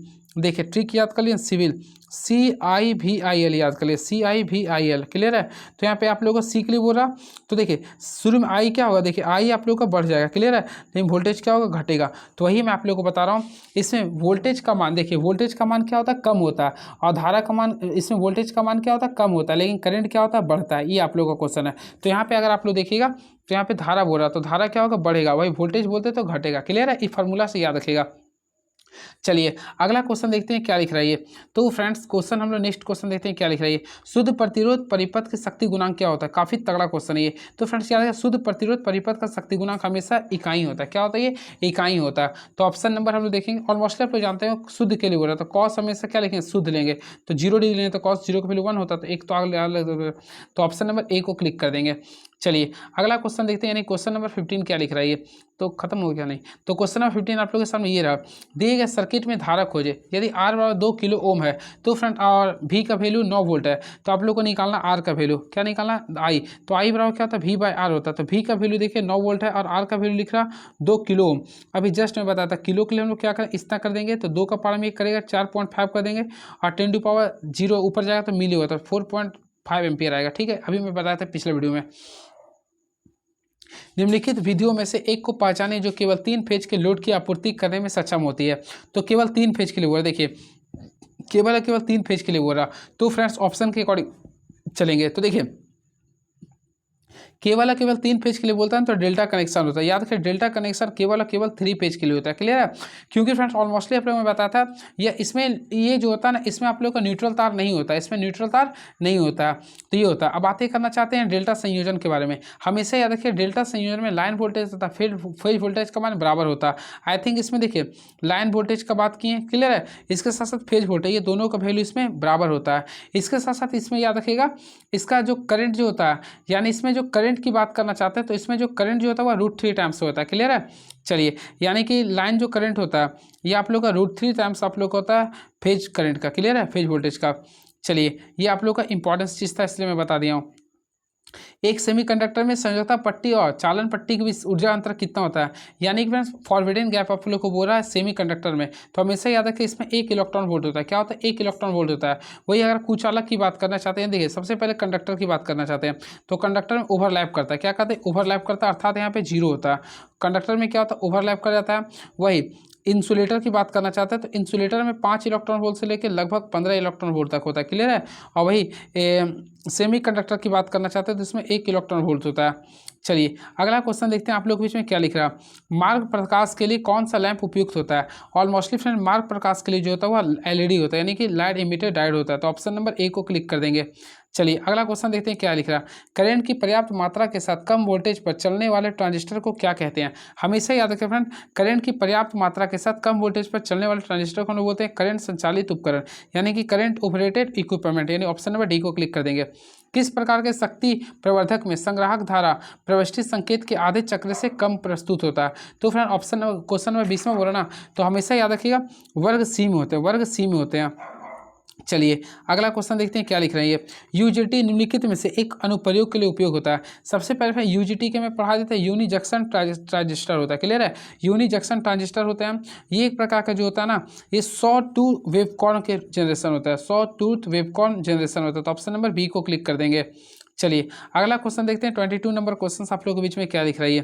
तो 22 नंबर क्वेश्चन, सभी अर्थ वायर्स और अर्थ कंडक्टिविटी कंडक्टर्स आमतौर पर निम्नलिखित किस विकल्प के बने होते हैं? ऑलरेडी फ्रेंड्स आप लोगों को पता होगा सभी अर्थ वायर्स जो बने होते हैं वह ग्लेवनाइज्ड स्टील का बना होता है, यानी ऑप्शन नंबर डी को क्लिक कर देंगे। जब भूसंपर्क दोष उत्पन्न होता है तो क्या होता है? हमेशा याद रखिए जब भूसंपर्क दोष उत्पन्न होता है तो ग्राउंडिंग के कारण पृथ्वी की सतह की वोल्टेज क्षमता क्या होता है? बढ़ जाता है। तो वोल्टेज सतह इसकी बढ़ जाता है, तो ऑप्शन नंबर क्या कह रहे, हाँ, तो फ्रेंड्स का वोल्टेज क्षमता बढ़ जाता है, नहीं ऑप्शन नंबर ए को क्लिक कर देंगे।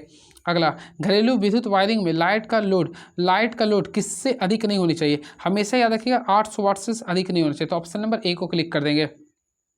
एक मल्टीमीटर किससे नहीं माप सकता है? सबसे पहले एक मल्टीमीटर को माप बोलते हैं एवीओ भी बोलते हैं। क्या बोलते हैं? एवीओ, यानी कि सबसे पहले आमीटर को मापता है, वोल्ट मीटर को मापता है, ओम मीटर अर्थात प्रतिरोध की भी मापता है, साथ साथ एक कंटिन्यूटी को भी मापता है, यानी परीक्षण को भी मापता है। तो इसके अलावा क्या बच गया? तो आवृत्ति। तो फ्रेंड्स ऑप्शन नंबर बी को क्लिक करिए, आवृत्ति को नहीं मापेगा, तो ऑप्शन नंबर बी को क्लिक कर देंगे।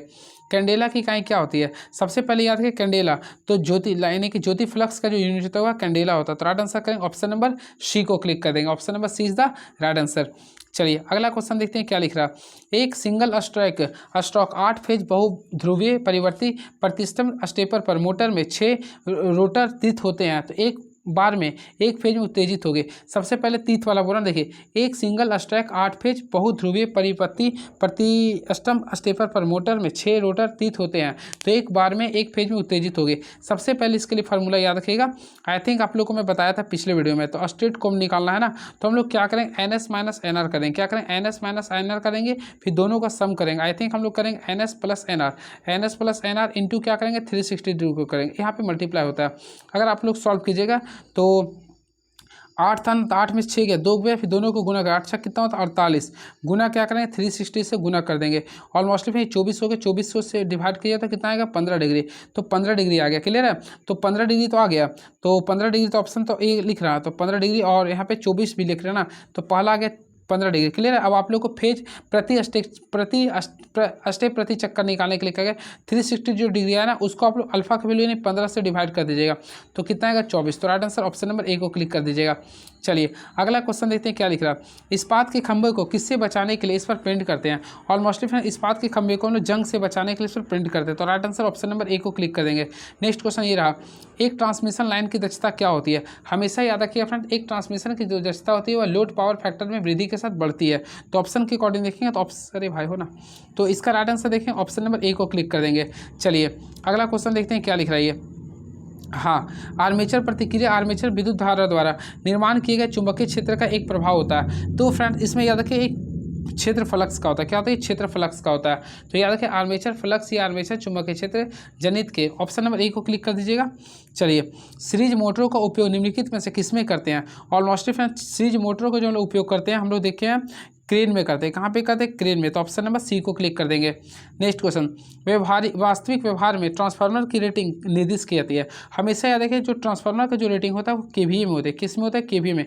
इसके साथ साथ याद रखिए अल्टरनेटर का भी जो यूनिट होता है वह केवीए में होता है।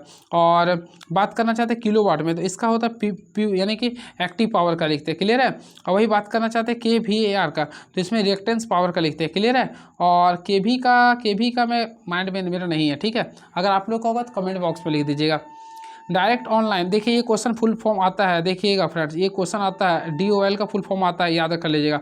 तो सबसे पहले DOL का आगे फुल फॉर्म याद कर लिए, बोलिए डायरेक्ट ऑनलाइन, क्या बोलेंगे? Direct online. तो याद रखिए डायरेक्ट ऑनलाइन स्टार्टर वाले मोटर के टाइम डिले फ्यूज का अधिकतम आकार क्या होनी चाहिए? तो फ्रेंड्स अगर आप लोग पढ़े होंगे तो फुल लोड करंट का होता है 300% होता है। क्या होता है? फुल लोड करंट का होता है 300%। तो ऑप्शन नंबर ए को क्लिक करेंगे। याद कर लीजिए, याद कर लीजिए, याद कर लीजिए। DOL का फुल फॉर्म याद कर लीजिए, डायरेक्ट ऑनलाइन, ये क्वेश्चन में आता है तो आता है, इसको याद कर लीजिए। और इसका डेली फ्यूज का अधिकतम आकार होता है फुल लोड का 300% होता है। इंपॉर्टेंट था इसलिए मैं बोल दिया हूँ। दुर्घटनाएं आमतौर पर निम्नलिखित कारणों में से किसके कारण होती है? पर्यावरण की वजह से नहीं होता है, जल प्रदूषण की वजह से नहीं, मशीन की गलत जानकारी, बिल्कुल। तो मशीन की गलत जानकारी की वजह से क्या होगा? आपको दुर्घटनाएं हो जाएगा। विद्युत क्षेत्र में इलेक्ट्रॉन की गति होती है। सबसे पहले फ्रेंड याद रखें विद्युत क्षेत्र में इलेक्ट्रॉन की जो गति होती है, ये क्वेश्चन कहीं फेस किए थे, तो ये होता है उच्च विभव की दिशा में होता है। क्या होता है? उच्च विभव। बहुत सारे लोग निम्न दिशा में मारते हैं, लेकिन याद रखिएगा विद्युत क्षेत्र में जो इलेक्ट्रॉन की गति होता है वह उच्च विभव की दिशा में होती है। ये क्वेश्चन इंपॉर्टेंस है। और याद रखिए विद्युत क्षेत्र में इलेक्ट्रॉन की गति जो होती है वह उच्च विभव की दिशा में होती है, अर्थात याद रखिएगा यह निम्न विभव से उच्च विभव की ओर होती है। याद रखिए इसका डायरेक्शन पूछेंगे तो निम्न विभव से उच्च विभव की ओर होती है। क्लियर है, चलिए अगला क्वेश्चन देखते हैं क्या लिख रहा है ये। और विद्युत धारा की दिशा जो होती है सदैव उच्च विभव से निम्न विभव की ओर होती है। देखिए एक होता है इलेक्ट्रॉन की गति, देखिए मैं आप लोगों को बताना चाहता हूँ, देखिए एक होता है इलेक्ट्रॉन की गति, तो इलेक्ट्रॉन की गति बोलेंगे ना, तो इलेक्ट्रॉन की गति निम्न से उच्च होता है। वही विद्युत धारा की दिशा बोलेंगे तो उच्च विभव से निम्न विभव की होती है। चलिए 90 डिग्री के कोनों के विशुद्ध माप के लिए प्रयोग किए जाने वाले उपकरण को क्या बोलते हैं? सबसे पहले 90 डिग्री के लिए बोल रहा, और मोस्टली फ्रेंड ऑप्शन के अकॉर्डिंग देखिएगा तो हम लोग त्रिवर्ग करेंगे, क्या बोलेंगे? ट्राई स्क्वायर का प्रयोग करेंगे। अगला क्वेश्चन देखते हैं क्या लिख रहा है ये। बहुत सारे क्वेश्चन ऑप्शन के अकॉर्डिंग आप लोग कर सकते हैं। चलिए नेक्स्ट क्वेश्चन ये रहा, नीचे दिए गए संकेत क्या दर्शाता है? देखिए ये आप लोग को हीट को शो कर रहा, तो राइट आंसर करेंगे तो ये हीटर को शो कर रहा, तो ऑप्शन नंबर सी को क्लिक कर देंगे। चलिए अगला क्वेश्चन 38 नंबर देखते हैं क्या लिख रहा। अगर 1 किलो ओम, 2 किलो ओम और 1 किलो ओम के 3 रजिस्टर को एक सीरीज में 30 वोल्ट के सप्लाई के साथ जोड़ा जाता है तो कुल प्रतिरोध और करंट क्या होगा? सबसे पहले कुल प्रतिरोध यानी RS निकालेगा, तो इक्विवेलेंट निकालेगा, तो 1 + 2 + 1 यानी 2 3 और 1 4, यानी कि 4 ओम आ गया। टोटल देखिए तो 4 ही ओम आएगा ना, हाँ बिल्कुल 4 ओम आएगा। तो यहाँ पे गलत हो रहा है ये कहीं, सॉरी 1 ओम 2 ओम, ये जो आप लोग लिख रहा है ना यहाँ पे 7 ओम था, ये मिस्टेक हो गया। तो ये देखिए 1 ओम है, फिर ये 2 ओम है, ये 7 ओम है, सारे को जोड़ दीजिए ना, 7 2 9 और 1 10, यानी कि 10 किलो ओम आ गया, पहला का 10 किलो ओम आ गया। आप लोग बोले करंट, तो आई बराबर क्या होता है, वी बाय आर होता है, वी का वैल्यू 30 आ गया और आर का वैल्यू देखे होंगे तो आर का वैल्यू 10 आ गया। तो यहाँ सॉल्व किया तो 3 मिली एम्पियर आएगा, 3 मिली एम्पियर आएगा। तो ऑप्शन नंबर जाएंगे तो ऑप्शन नंबर ए को क्लिक कर देंगे, तो ऑप्शन नंबर सी को क्लिक कर देंगे। क्लियर है। चलिए, इंसुलेशन सामग्री पर नमी का निम्नलिखित प्रभाव होता है। तो फ्रेंड्स याद रखिएगा, इसमें होता है डाइलेक्ट्रिक स्ट्रेंथ का होता है, ये इंक्रीज करता है। तो ऑप्शन नंबर 39 का सी को क्लिक कर देंगे। 100 किलो वोल्ट पर मीटर के लिए विद्युत क्षेत्र किसके बराबर होता है? तो फ्रेंड इसके लिए अगर आप लोग पढ़े होंगे तो हमेशा याद रखिएगा 100 वोल्ट mm के लिए होता है, 100 वोल्ट mm के लिए होता है। तो ऑप्शन नंबर सी को क्लिक कर देंगे। क्लियर है। चलिए अगला क्वेश्चन देखते हैं क्या लिख रहा है ये। अगर किसी ट्रांजिस्टर के अल्फा का मान 0.995 है तो इसके बीटा का मान क्या होगा? सबसे पहले मैं आप लोगों को बताया था, देखिए अल्फा के लिए देखिए आप लोग क्लास 10 में क्या पढ़े, अल्फा प्लस बीटा बराबर 1 पढ़े ना। तो देखिए अल्फा का फॉर्मूला लिखना चाहता है ना, तो आगे बीटा ले दीजिए। क्लियर, बीटा का दिया, फिर देखिए 1 का दिया प्लस यहाँ पे बीटा का, ये फार्मूला होता है। लेकिन यहाँ पे आप लोग को अल्फा का मान दिया तो बीटा निकालना, तो बीटा में क्या करेंगे, माइनस करेंगे। सबसे पहले हम लोग क्या करें, यहाँ पे लिख देंगे अल्फा, फिर यहाँ पे लिखेंगे 1 माइनस अल्फा। ये फार्मूला को याद कर लीजिएगा, नहीं तो उसी फार्मूला से भी आप लोग बना सकते हैं। क्लियर है। तो अल्फा का वैल्यू देखिएगा तो क्या लिख रहा है, 0.095 लिख रहा है। अब हम लोग क्या करेंगे, 1 में से 0.995 को माइनस कर देंगे, तो ऑलमोस्टली राइट आंसर आएगा 99 आएगा। क्लियर है। तो राइट आंसर 99 आएगा। क्लियर है। चलिए अगला क्वेश्चन देखते हैं, यानी 1999 आएगा। तो ऑप्शन नंबर डी को क्लिक कर देंगे। चलिए, 3 लाल रंग से चिन्हित प्रतिरोधक का मान होता है। सबसे पहले फ्रेंड 3 लाल रंग से, तो ऑलमोस्टली आप लोग पढ़े होंगे 3 लाल रंग से बोला ना। आप लोग को कलर कोड में बताया था, सबसे पहले क्या करना, अपना बीबी को याद करिए। बोलिए बीबी रॉय, सबसे पहले बोलते हैं B B Roy. B B Roy great Britain has very good wife. तो फ्रेंड इसमें आप लोग को 0 लिखते हैं, 1 2 3 4। आप लोग को 3 लाल के लिए बोल रहा, तो लाल के लिए आप लोग देखिएगा तो 2 2, तो हम लोग 2 कर देंगे, फिर 2 कर देंगे। अब यहाँ पे अगला करिएगा ना, 10 टू पावर क्या लिखें, 0 1 2, तो यहाँ पे 2 कर देंगे। क्लियर है।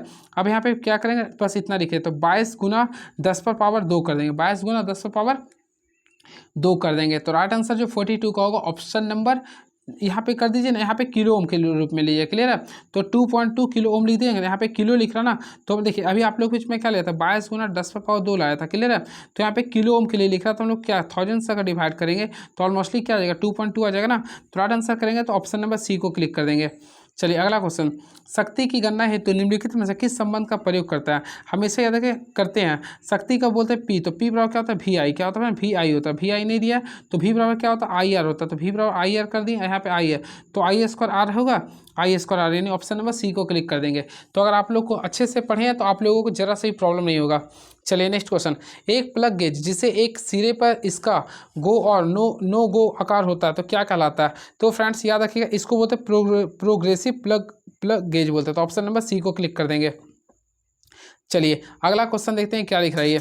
तो नेक्स्ट क्वेश्चन, सार्वत्रिक मोटर के पटलिंग क्षेत्र में स्टेटर और रोटर के निर्माण के लिए कौन सी कोर का प्रयोग करते हैं? तो हमेशा याद रखिए, इसके लिए हम लोग करते हैं लैमिनेटेड कोर का प्रयोग करते हैं, लैमिनेटेड आयरन कोर का प्रयोग करते हैं। तो ऑप्शन के अकॉर्डिंग जाए तो ऑप्शन नंबर डी को क्लिक कर देंगे। चलिए, जब मोटर नियंत्रक पर स्टॉप बटन दबाया जाता है तो क्या होता है? हमेशा फ्रेंड्स याद रखें, जब मोटर नियंत्रक पर स्टॉप बटन दबाया जाता है तो ये क्या होता है, संकुचन कॉइल जारी रहता है। तो ऑप्शन नंबर सी को क्लिक कर देंगे। इसको बाइनरी कोड में बदलना है फ्रेंड्स, ये दशमलव में मैं कंफ्यूज खुद किया हूँ, इसलिए मैं अभी स्किप कर रहा हूँ इसको। क्लियर है। लेकिन इसको राइट आंसर ऑप्शन नंबर 1 है। चलिए नेक्स्ट क्वेश्चन, मोटर के अतितापन का मुख्य कारण क्या है? तो याद रखें, मोटर का अतितापन का जो प्रयोग होता है वह ओवरलोड होना। क्या होता है, ओवरलोड होना। अगला, विद्युत डिस्ट धारा शंट जनित का मुख्य दोष क्या है? तो डिस्ट धारा जनित का मुख्य जो दोष क्या होता है? तो ऑप्शन के अकॉर्डिंग भार के साथ टर्मिनल वोल्टता में थोड़ा कमी आना, यानी right answer option number B को क्लिक कर देंगे। पार्क जैसे खुले स्थानों के लिए सबसे अधिक उपयुक्त लाइटनिंग कौन सी है जो ऊर्ध्वाधर रूप से काम करने वाली होती है? तो फ्रेंड 50 का कीजिए तो option number A, mercury vapour lamp बोलते हैं, यानी ऑप्शन नंबर ए को क्लिक कर देंगे। नेक्स्ट क्वेश्चन, तो नेक्स्ट लिखा, इनमें से कौन सा सिंगल फेज इंडक्शन मोटर का प्रकार नहीं है? तो सिंगल फेज के लिए बोला ना, तो ऑप्शन के अकॉर्डिंग चलेगा ना, तो ऑप्शन नंबर 51 का लिखा, तो ऑप्शन नंबर सी को करेंगे, स्लिप रिंग इंडक्शन मोटर। तो ये आप लोग का इंडक्शन मोटर का प्रकार नहीं है। चलिए, चालक का किसके सदृश होते हैं? ऑलमोस्टली फ्रेंड्स आप लोगों को कंडक्टिविटी हो रहा, तो कंडक्टिविटी जो आप लोग का सदृश होते हैं वो आप लोग का होते हैं रिलक्टेंस का होता है। तो ऑप्शन नंबर सी को क्लिक कर देंगे। Option number C is the right answer. Clear है। चलिए, आप लोग पढ़े भी होंगे काफ़ी अच्छे से। और फ्रेंड्स इसका यूनिट क्या होता है? तो ऑलमोस्टली आप लोग जानते होंगे, सीमेन बोलते हैं। क्या बोलते हैं? सीमेन होता है। चलिए अगला क्वेश्चन देखते हैं क्या लिख रही है। चलिए नेक्स्ट क्वेश्चन आप लोगों के सामने ये रहा।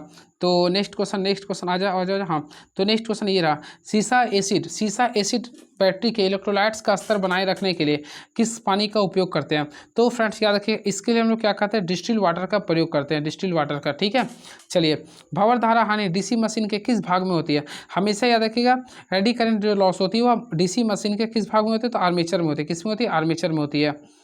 विरोधी वाहक बल यानी ईएमएफ के लिए सूत्र क्या होती है? और मोस्टली फ्रेंड्स ईएमएफ के लिए हम लोग सूत्र अगर लिखते हैं तो ईबी लिखते हैं। तो ईबी के लिए अगर सूत्र लिखना चाहते हैं, फाई लिखते हैं जेड एन बाई क्या करते हैं यहाँ पे 60 गुना पी बाई ए करते हैं, तो राइट आंसर करेंगे तो ऑप्शन नंबर डी को क्लिक करेंगे। तो right answer option number D को क्लिक कर सकते हैं। ये क्वेश्चन आ सकता है पेपर में। चलिए अगला क्वेश्चन, 3 फील्ड कॉयल की वाइंडिंग है तो किसका उपयोग करते हैं? हमेशा फ्रेंड फील्ड कॉयल के लिए बोला ना, तो फील्ड कॉयल के लिए हमेशा यूज करते हैं एल्यूमिनेटेड तांबा के तार के करते हैं। तो ऑप्शन नंबर ए को क्लिक कर देंगे। अपने चुंबक को बनाए रखने के लिए पदार्थ की क्षमता को क्या कहते हैं? हमेशा फ्रेंड्स याद रखिए, अपने चुंबक को बनाए रखने के लिए पदार्थ की क्षमता को क्या बोलते हैं? तो इसको बोलते हैं धारणशीलता यानी कि कनेक्टिविटी। ऑप्शन नंबर ए को क्लिक कर देंगे। दिए गए विद्युत भार के लिए 4 सेल का अधिकतम धारा मिल सकती है जब वे चारों तरफ किस प्रकार जुड़े होते हैं? तो फ्रेंड्स याद रखिए, इसके लिए याद रखिए, चारों जब समांतर क्रम में जुड़े होते हैं तभी होता है। तो ऑल पैरेलल लिखेंगे। तो लिख रहा, दिए गए विद्युत भार के लिए 4 सेल का अधिकतम धारा मिल सकती है जब वे चारों तरफ से जुड़े होते हैं। तो याद रखिए, चारों तरफ से समांतर में जुड़े होते हैं तभी होता है ये। नेक्स्ट, 3 फेज के संतुलित और असंतुलित दोनों तरह के विद्युत मापन के लिए कम से कम कितने वाट मीटर की आवश्यकता होती है? तो फ्रेंड्स देखिए, यहाँ पे संतुलित और असंतुलित दोनों के लिए लिख रहा। पिछला वीडियो में बनाया था तो मेरे कमेंट बॉक्स में कोई भाई ने लिखा था कि आप गलत बताए, लेकिन मैं आपको बताना चाहता हूँ, यहाँ पे संतुलित असंतुलित बोलेगा ना तो कम से कम 2 के लिए होता है। क्या होता है ये? 2 के लिए होता है। क्लियर है? याद रखिएगा, संतुलित अवस्था के लिए 1 वाट मीटर विधि तथा असंतुलित अवस्था के लिए 3 वाट मीटर विधि का प्रयोग करता है। फिर से ध्यान से लिखिएगा, सुन लीजिएगा, किसी ने कमेंट किया था तो मैं आप लोगों को बताना चाहता हूँ। देखिए, संतुलित अवस्था के लिए देखिए क्वेश्चन आ चुका है, संतुलित अवस्था के लिए 1 वाट मीटर विधि यानी 1 वाट मीटर विधि का प्रयोग करते हैं। वही असंतुलित के लिए बात करना चाहते हैं। देखिए, इसको स्क्रीनशॉट भी कर लीजिएगा। तो असंतुलित व्यवस्था के लिए करते हैं हम लोग 3 वाट मीटर विधि का प्रयोग करते हैं। क्लियर है? और वैसे तो कुछ नहीं होता, वाट मीटर जो होता है एक प्रकार का एक्टिव शक्ति को मापता है। क्लियर है? तो यहाँ पे 3 फेज के लिए संतुलित एवं असंतुलित दोनों के लिए बोला, तो फ्रेंड दोनों के लिए 2 का प्रयोग करेंगे। क्लियर है? चलिए, which of the following is which of the given option is not a speed control method of for universal motor? तो फ्रेंड्स ऑप्शन के अकॉर्डिंग जाएगा ना तो वोल्टेज कंट्रोल सिस्टम होगा। Right answer option number C को click कर देंगे। Clear है? तो वोल्टता नियंत्रण तंत्र होगा। 60 का ऑप्शन नंबर सी को क्लिक कर देंगे। चलिए क्वेश्चन नंबर 61 देखते हैं क्या लिख रहा। सर्किट को ऑसिलेटर में डिसकनेक्ट कर दिया जाता है जब, तो याद रखिएगा, सर्किट को ऑसिलेटर में डिसकनेक्ट तब करते हैं जब लाइन में कोई करंट नहीं होगा। जब लाइन में कोई भी करंट नहीं होगा तो ऑप्शन नंबर बी को क्लिक कर देंगे। सामान्यतः वाइस्ड एनपीएन ट्रांजिस्टर में कलेक्टर जंक्शन को पार करने वाले मुख्य प्रवाह को क्या कहते हैं? हमेशा याद रखें, इसको बोलते हैं ड्रिफ्ट करंट बोलते हैं। तो फ्रेंड ड्रिफ्ट वेलोसिटी आप लोग पढ़े होंगे, the average velocity with which fluid move from one terminal to other terminal called drift velocity. आप लोग पढ़े होंगे, क्लास 12 का कंसेप्ट था। देखिए, अर्धचालक पदार्थों में अशुद्धियां जुड़ने की प्रक्रिया को क्या कहते हैं? हमेशा याद रखिए, अर्धचालक में अशुद्धियों को जुड़ने की प्रक्रिया को डोपिंग कहते हैं। क्या बोलते हैं? डोपिंग कहते हैं। चलिए अगला क्वेश्चन देखते हैं क्या लिखा। ड्रम स्विच का उपयोग कहाँ करते हैं? तो फ्रेंड्स मैं आप लोग बताना चाहता हूँ, ड्रम स्विच का प्रयोग करते हैं सजावटी प्रकाश व्यवस्था के लिए करते हैं। सजावटी प्रकाश व्यवस्था के लिए करते हैं। किस वजह से तुल्यकालन की ब्राइट लैंप विधि को डार्क लैंप विधि की वरीयता दी जाती है? तो इसके लिए याद रखिएगा ऑप्शन नंबर सी, तीक्ष्ण एवं एकदम सटीक तुल्यांकन के लिए। तो ऑप्शन नंबर सी को क्लिक कर देंगे। चलिए अगला क्वेश्चन देखते हैं क्या लिख रहा है ये। किसी वोल्टेज स्रोत में कई लैंप समांतर में लगे हैं, एक लैंप यदि जल जाए तब अन्य सभी लैंप क्या होगा? तो फ्रेंड्स इसके अकॉर्डिंग देखिएगा ना तो प्रभावित नहीं होगी, क्योंकि समांतर में लगे हैं। समांतर का रूल आप लोग जानते हैं, एक बर्बाद हो। इसे देखिए, आप लोग घर में यूज करते हो, अगर मान लिया टीवी का स्विच ऑफ किए हैं तो अगला क्या बल्ब वाला होगा? नहीं होगा ना, तो कोई प्रभावित नहीं होगा। वही श्रेणी रहता तो सारा का सारा प्रभावित होता है। किसी स्टेपर पर मोटर में यदि स्टेप कोण 45 डिग्री है तो इसका विभेदन स्टेप प्रति चक्र क्या होगा? जब भी स्टेप्स का क्वेश्चन है तो 360 डिग्री को जो एंगल आप लोग का यानी 45 डिग्री है ना, इससे डिवाइड कर दे कितना है? 8, यानी ऑप्शन नंबर बी को क्लिक कर दीजिएगा। चलिए बस क्वेश्चन और है, देख लेते हैं क्या है ये। तो ये क्वेश्चन रहा आप लोग का। नेक्स्ट क्वेश्चन, एक लघुपतित संधारित्र का वोल्टेज होता है। फ्रेंड्स याद रखिए, एक लघुपतित संधारित्र का जो वोल्टेज होता है हमेशा याद रखिए शून्य होता है। क्या होता है? शून्य होता है। तो ऑप्शन नंबर डी को क्लिक कर देंगे। याद रखिए, एक शॉर्ट्स कैपेसिटर में वोल्टेज का जो मान होता है वह शून्य होता है। क्या होता है? ये शून्य होता है। चलिए 9 माइक्रोफैराड, 3 माइक्रोफैराड, 9 माइक्रोफैराड, 18 माइक्रोफैराड धारिता वाले 3 कैपेसिटर पहले श्रृंखला में फिर समांतर में जुड़ा है, तो दो समूहों के धारिता का मान क्या होगा। सबसे पहले इसको किस समीकरण में जोड़ रहे हैं, तो हम लोग देखिए पहले श्रृंखला में करेगा तो हम लोग इसको इस प्रकार से बनाना, कैपेसिटर में उलट जाता है, तो 1/3, 1/9, 1/18 करेंगे। अगर आप लोग सॉल्व करते तो 18 आ गया, यहाँ पे 6 आ गया, यहाँ पे कितना आएगा 9 दूनी 18, यहाँ पे तो 3 2 5 1 6, 6/9, 6/9, यानी कि टोटल अगर श्रृंखला में कीजिएगा ना तो आर एस का वैल्यू आ जाए आप लोग का 2 ओम आ गया, कितना आ गया 2 आ गया, कितना आ गया 2 आ गया, तो इसके लिए 2 फैराड आएगा, बल्कि 2 फैराड आ गया सीरीज के लिए। क्लियर है। वही अगर हम लोग पैरेलल की बात करना चाहते हैं, 2 दिन 18 9 27, 27 7 3 30 हो गया, तो 30 इधर हो रहा वो आ रहा, तो दोनों का रेशियो होता है, यानी कि 2 इधर था और 30 इधर था, दोनों का रेशियो निकालेंगे तो 1 रेशियो क्या आएगा 15 आएगा। तो ऑप्शन नंबर बी को क्लिक कर देंगे। नो लोड स्थिति में एक अल्टरनेटर द्वारा उत्पन्न ईएमएफ उसके बराबर होता है। हमेशा फ्रेंड्स याद रखें, नो लोड स्थिति में एक अल्टरनेटर द्वारा उत्पन्न ईएमएफ जो होता है ना उसके टर्मिनल वोल्टेज के बराबर होता है। टर्मिनल वोल्टेज यानी ऑप्शन नंबर डी को क्लिक कर देंगे। चलिए 100 ओम के 100 प्रतिरोध समांतर क्रम में जुड़े हैं तो उसका तुल्य प्रतिरोध क्या होगा। सबसे पहले फ्रेंड्स इसका तुल्य प्रतिरोध निकालना ना, तो हम लोग क्या करेंगे, देखिए आर एन निकालना है, तो टोटल 100 है और टोटल रेडियस कितना 100 है, डिवाइड कर दिए टोटल 1 आएगा, तो right answer option number C को क्लिक कर देंगे, यानी right answer option number C को क्लिक कर देंगे। क्लियर है। चलिए अगला क्वेश्चन देखते हैं क्या लिख रहा है ये। तो 5 किलो ओम 0.5 ओम प्रतिरोध का वोल्टता रेटिंग क्या होगी। सबसे पहले आप लोग को पी निकालना है। हम लोग जानते हैं पी स्क्वायर का वैल्यू, तो पी स्क्वायर का वैल्यू निकालते हैं, तो सॉरी पी का वैल्यू निकालिए ना। ऑलमोस्टली आप लोग पढ़ेंगे पी का फॉर्मूला होता है क्या, वी स्क्वायर बाई आर होता है। आप लोग को क्या निकालना, वोल्टता वी आर, तो वी आर स्क्वायर का वैल्यू निकालिए, तो पी गुना क्या कीजिए आर कर दीजिए। क्लियर है। तो यहाँ पे हम लोग डायरेक्टली लिख सकते हैं वी स्क्वायर है ना, तो हम लोग खाली वी लिखते हैं, तो वी बराबर क्या करें, यहाँ पर अंडर रूट कर देंगे, पी इंटू आर कर देंगे। ऑलमोस्टली पी का वैल्यू देखेंगे तो 0.5 था और आर का वैल्यू 5, जो भी आप लोग देखें किलो ओम था। इसको सॉल्व कर लीजिएगा तो टोटल 2500 आएगा। 2500 किसका होता है, 50 वोल्ट का आएगा, तो राइट आंसर आएगा। तो ऑप्शन नंबर 50 वोल्ट है। हाँ बिल्कुल, ऑप्शन नंबर डी को क्लिक कर देंगे। चलिए नेक्स्ट क्वेश्चन। एक सिंक्रोनस मोटर की गति क्या होती है। हमेशा याद रखें फ्रेंड, एक सिंक्रोनस मोटर की जो गति होती है बदलते लोड पर लगभग स्थिर रहती है। बदलते लोड पर लगभग क्या रहती है, स्थिर। तो ऑप्शन नंबर डी को क्लिक कर देंगे। और इसके लिए फार्मूला ऑलमोस्टली आप लोगों को मैं बताया था, एनएस का जो फार्मूला लिखते हैं ये तो आप लोग को याद हो गया, 120 F बाई क्या लिखते हैं पी। और ये याद रखें एक प्रकार का सेल्फ स्टार्टिंग नहीं होती है। सिंक्रोनस मोटर जो होता है एक प्रकार का सेल्फ स्टार्टिंग नहीं होती है, इसका स्लिप कमांड क्या होता है, 0 होता है। चलिए एक यूनिवर्सल मोटर में सामान्यतः ब्रश की चौड़ाई और कम्यूटेटर सेगमेंट की चौड़ाई क्या होती है। तो फ्रेंड्स 24 का राइट आंसर किया, तो इसका रेशियो होता है 2.1 होता है, यानी ऑप्शन नंबर डी को क्लिक कर देंगे। लास्ट क्वेश्चन, एक ऐसा ट्रांसफार्मर जिसमें कोई हानि नहीं होता उसे क्या कहते हैं। तो फ्रेंड्स एक ऐसा ट्रांसफार्मर जिसमें कोई हानि नहीं होता उसे बोलते हैं आइडियल ट्रांसफार्मर। क्या बोलते हैं, आइडियल ट्रांसफार्मर। तो आदर्श ट्रांसफार्मर, यानी ऑप्शन नंबर बी को क्लिक कर देंगे। क्लियर है। तो ऐसा ट्रांसफार्मर जिसमें कोई हानि नहीं होता उसे बोलते हैं आदर्श ट्रांसफार्मर। क्लियर है। और आदर्श ट्रांसफार्मर एक प्रकार का काल्पनिक ट्रांसफार्मर होता है। और क्या, चलिए आदर्श ट्रांसफार्मर की अगर क्षमता पूछता है फ्रेंड्स, अगर इसका क्षमता पूछता है ना तो याद रखें लगभग 100% होता है, ये भी याद रखिएगा। क्लियर है। चलिए अब अगला सेट हम लोग सेट नंबर 20 को स्टार्ट करते हैं। थोड़ा सा वेट कीजिए, तुरंत सेट नंबर 20 में स्टार्ट करवा देते हैं। तो फ्रेंड्स चलिए सेट नंबर 20 स्टार्ट करें, जो कि आप लोग रैपिड फायर के रूप में स्टार्ट करो। तो देखते हैं इसमें क्वेश्चन क्या लिख रहा है। मैं चाहूँगा कि जल्दी से आप लोग को जल्दी से तुरंत करवा दूँ। क्लियर है।